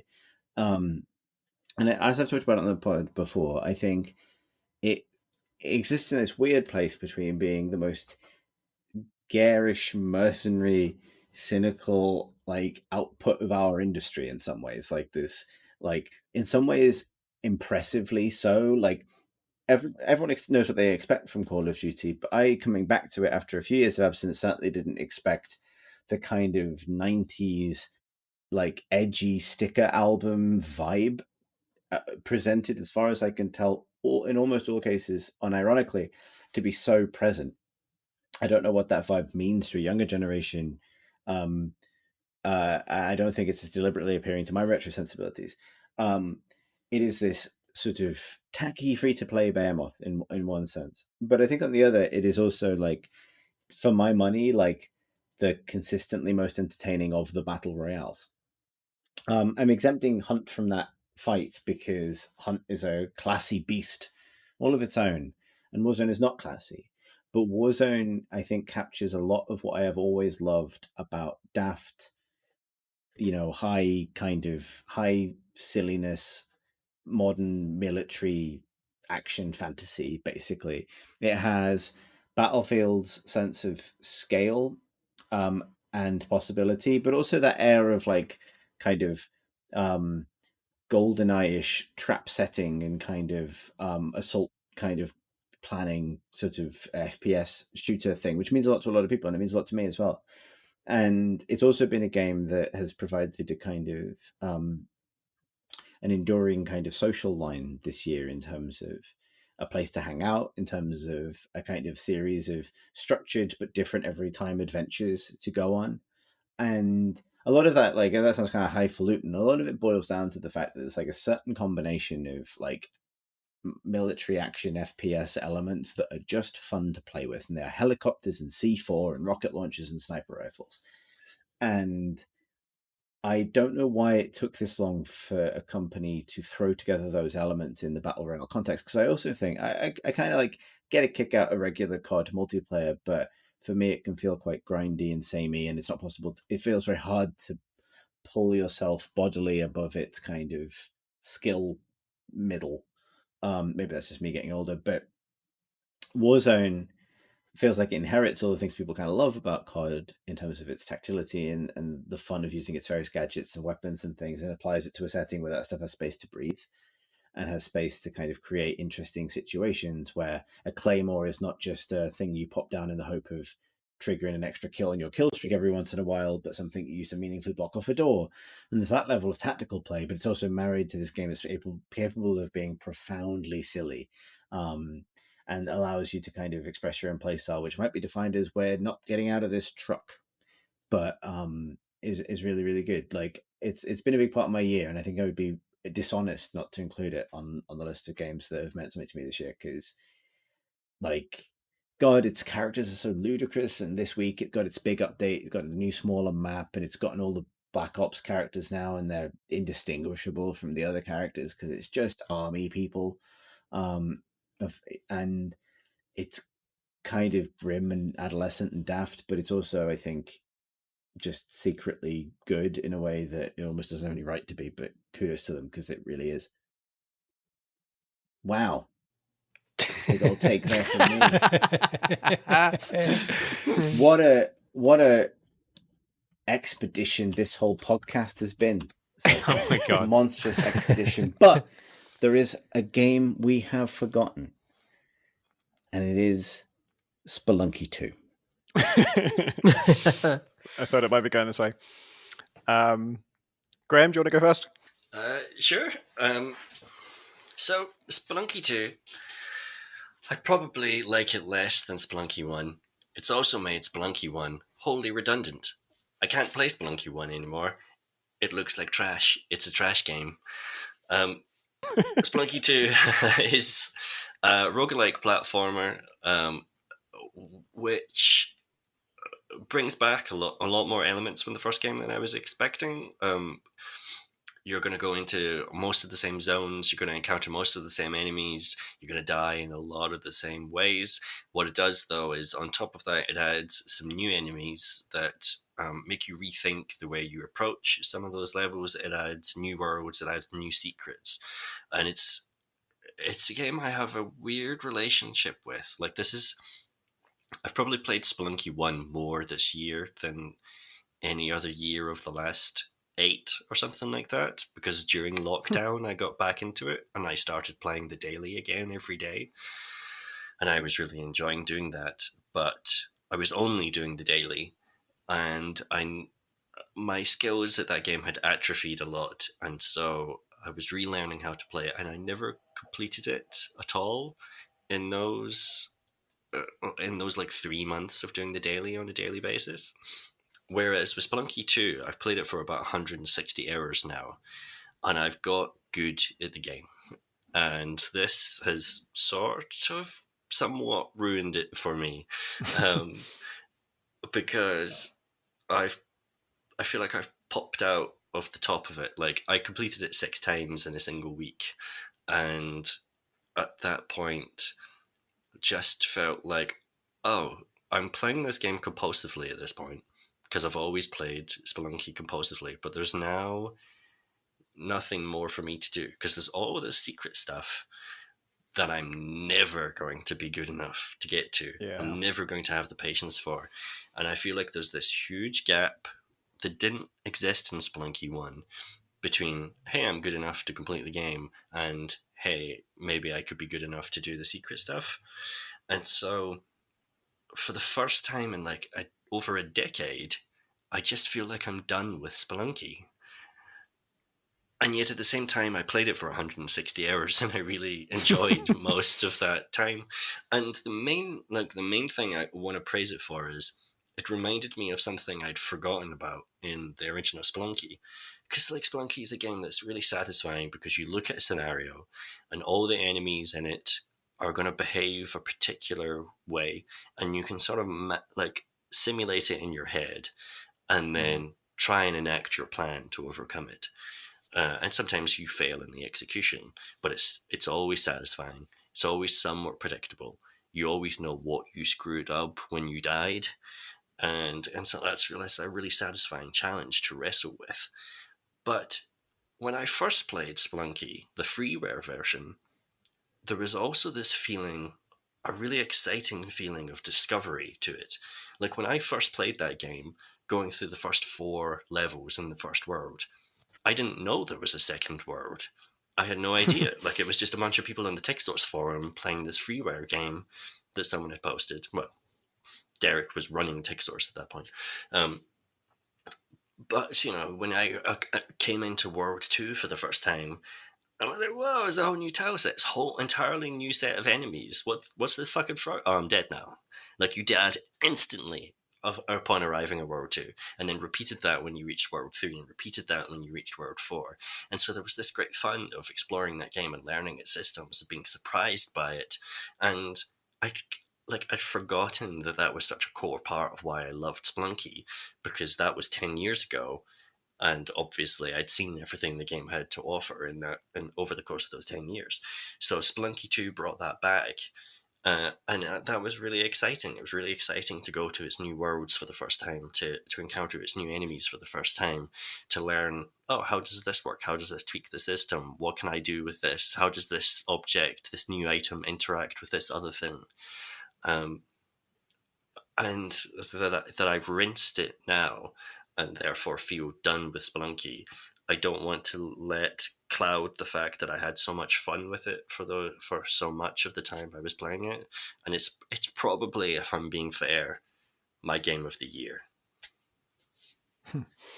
Yeah, I wanted you to go first because I wasn't confident I could that I wouldn't distract myself into the negatives, because I had this is definitely the foremost on my mind when I was saying I was conflicted about my games of the year.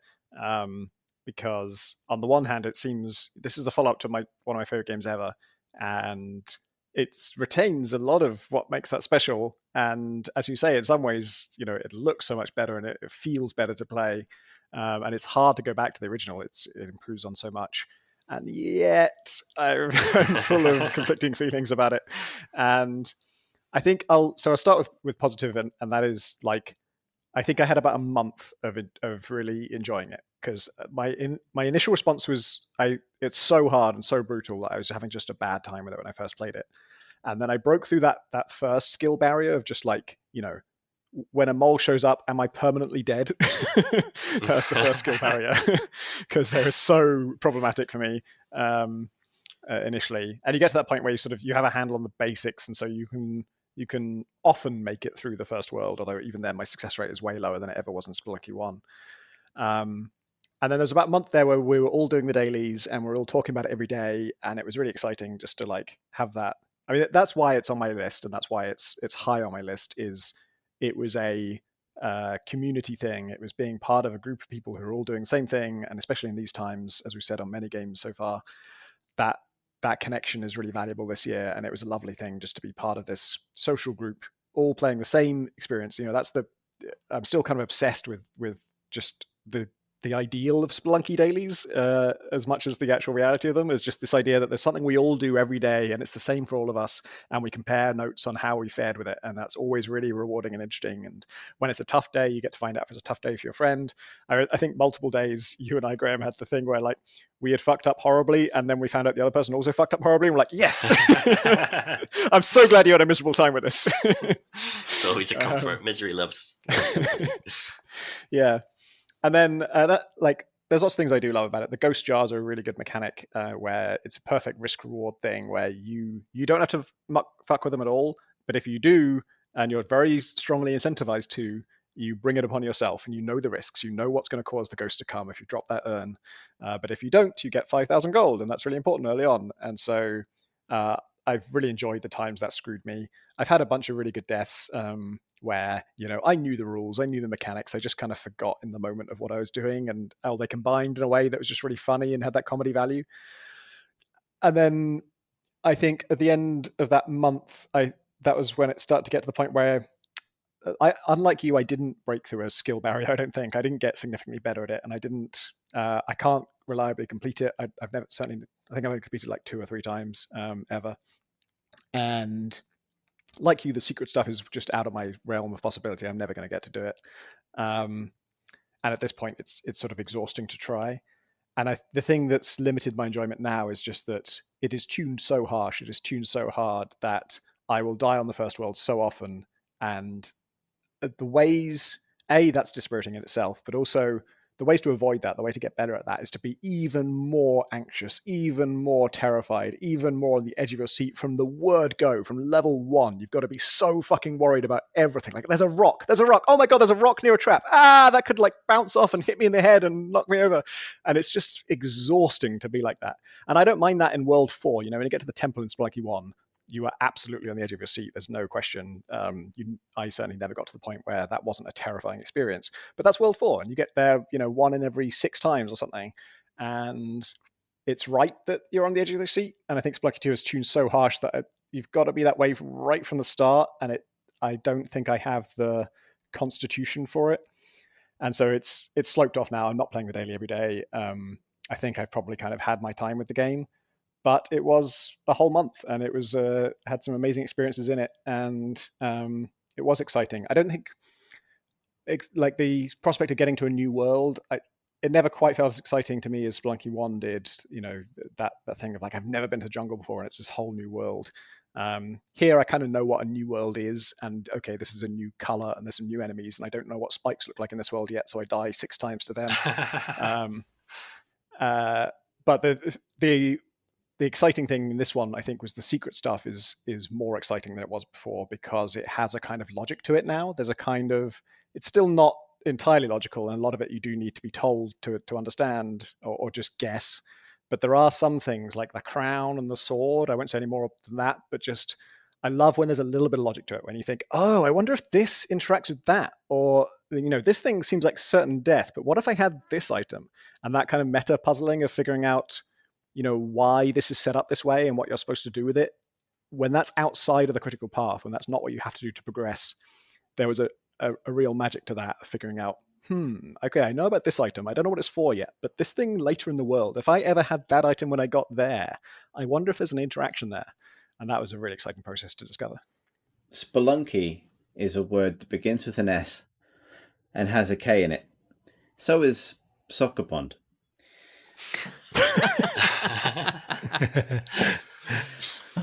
Yes.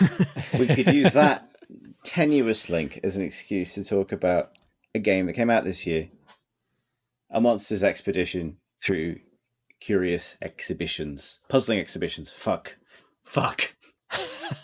Well, it's very good. It's very good, and we should probably caveat this discussion by saying that it was written by not just friend of pod, but member of pod, Philip War.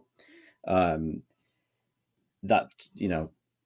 is just a fact. Let us navigate it thusly. Marsh, you were saying? Well, as you said, it's a Soccerbon style game. It's a block pushing puzzle game. I think it is actually, aside from Pip's efforts on the game, just taking it purely mechanically, I think it may be the best block pushing puzzle game that there has been, which is quite an accolade. Except the block here is a log, and the game breaks out the properties of logs as you would expect them to behave in reality, being cylinders and how they move when you push them from the end versus how you push them from the side, and how they might float in water or how they might fall when they fall to lie across each other.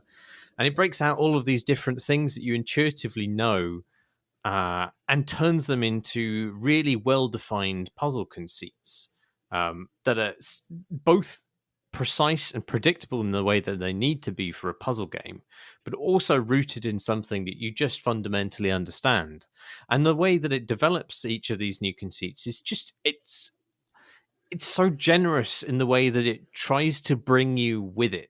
And like one of my things, I really love puzzle games. And one of the things I always feel about puzzle games is that a puzzle really wants you to solve it. And that's really the difference between a puzzle and a problem. And this game, I think, is almost one of the best exemplars of that, because it really wants you to understand. It wants to kind of puzzle you, obviously, and it wants to tantalize you and tease you and prompt you to deep thinking. But at the end of the day, it doesn't want to leave you just thwarted. It wants to help you and bring you to that greater level of understanding. And I think there are a few things in gaming that are as exciting and transcendental to me as that moment where a puzzle explains itself to you and you are then able to beat it. And on top of that, it is also just this supremely charming, pleasant experience, much of which is thanks to Pip and her contextualization of these puzzles as being part of this island chain that showcases wildly misunderstood human artifacts. And it's just a truly lovely experience, and one of the just a fantastic escape for me during what was a kind of shit year for myself and everybody else on this planet. I think with that said, we should move on to trying to identify our games of the year. And so what I'm going to ask of each of you, including myself, 2 glasses of wine in, is of the games you nominated, or any of the games we've talked about, which one would you pick out as your personal game of the year? And perhaps through doing this, we will identify a collective game of the year. Or we won't, and we'll just have to yell about it at the end of this. But let's start. Marsh, would you like to begin? Well, I think Hunt Showdown is inarguably my game of the year, but I don't think I'm going to be able to build any consensus on that. So I'm going to go with Teardown. A tactical vote. A tactical vote for yourself. Our first vote is tactical. Let's. Okay, Graham. None of the games really are leaps and bounds ahead of any other for me, so it's hard to pick just one. But since I have to, I will say Spelunky 2. It is the game I've probably played the most this year and enjoyed at least as much. So I guess just based on errors, I'm making this distinction. So yeah, Spelunky 2. I love this level of enthusiasm for the arbitrary selection process.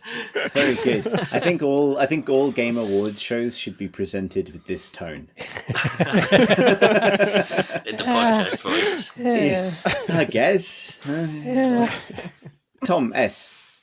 Senior. It would be Death Stranding for me, just simply because it's so rare to see that amount of effort and sort of money and detail and talent put into into a concept like that is basically almost combat free, and is actually simply a kind of experiential walking simulator. And I think that's wonderful, and it stayed with me, and I think it will for many years. I'll probably play it again in a few years, and very few games are like that for me. So that's my game of the year.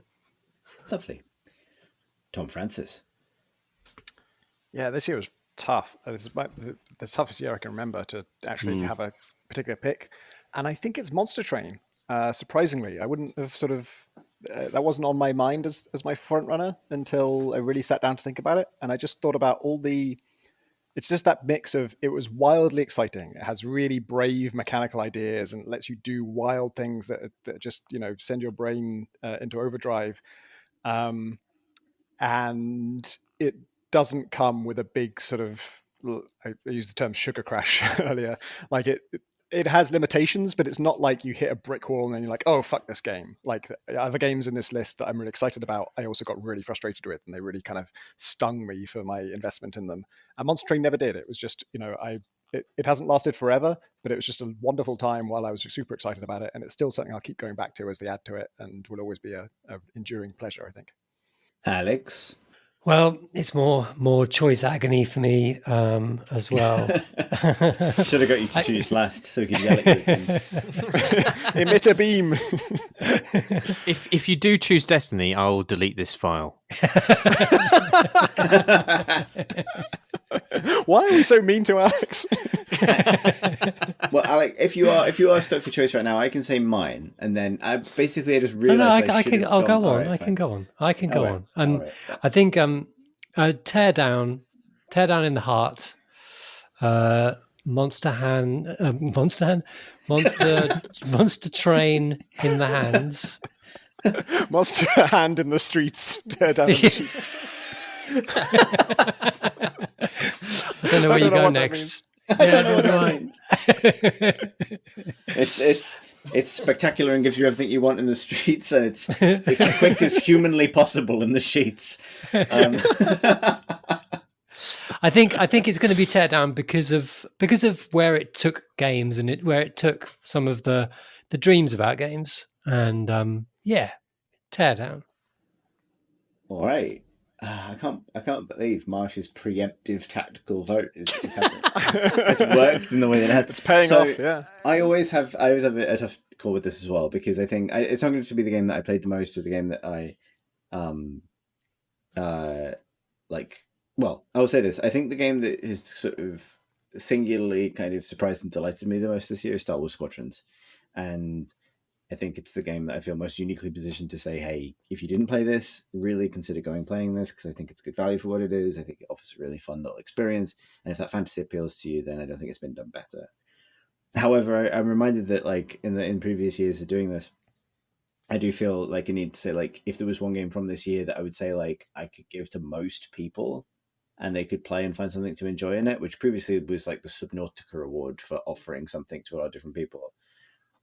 I feel like I want to answer to that as well. And honestly, and I appreciate how staggeringly biased I am in that regard, I think that game this year is Monsters Expedition. In terms of a game that I would show somebody and say, like, a game I could give to my mum and say, hey, like, this is kind of a cool example of what games are like at the moment. And I think most people would find something to enjoy in it. I don't know if we can count that vote because of my staggering, obvious conflict of interest. But I do genuinely believe that. Like I've struggled. I've otherwise struggled to identify that game in the list. That particular kind of game. That sort of little ambassador for kind of what games are like now from this year. And I think that's the one. Unless you're a big Star Wars nerd, in which case I say maybe Squadrons. But obviously, what I just said doesn't matter at all, because we had 2 votes for one game. And that makes, I think, Teardown the Crate and Crowbar Game of the Year for 2020. All it took was A threat to delete the podcast. Well, I think you played a blinder there, Marsh, to be honest. Very much controlled the voting in two ways. As soon as Tom Francis passed on Teardown, I think you knew what you needed to do to force Alyx To mortally to say threaten that. me. Yeah, I'm exactly. sorry, Alyx. You could have voted for Destiny. I wouldn't have really deleted it. You say that now after you. Yeah, he says that now. Well, thank you all for joining us on this lengthy expedition. Fuck. I'm sorry. I'm not doing that. We're good. We're done now for podcasts for 2020. We're back in the new year with more of this sort of thing. If you'd like to send us a question for the new year, you can do so by emailing us at questions@crateandcrowbar.com, or you can tweet us at crateandcrowbar. You can find the Crate and Crowbar community on Discord, the link for which is on our website at crateandcrowbar.com. You can find us on YouTube at youtube.com/crateandcrowbar. And thank you, as ever, to our Patreon supporters who sort of month on month, year on year now are letting us do the pod nice sometime, perhaps.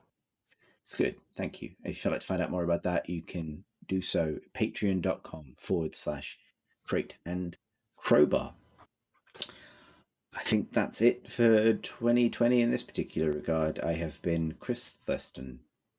I've been Alex Wilshire. Nice, Alex. I appreciate that leaving that open was a fucking lottery. But I think we've proven that Alex has the highest initiative of us. Let's find out who comes second. I've been Graham Smith. Nice. Thanks. I've been Tom Senior. It's surprising, but I'll take it. I've been Tom Francis. He's got to lose something. It's Marsh Davis. The man with the lowest initiative. all right. Let's try this 6 ways. Thanks. Thanks for listening, everybody.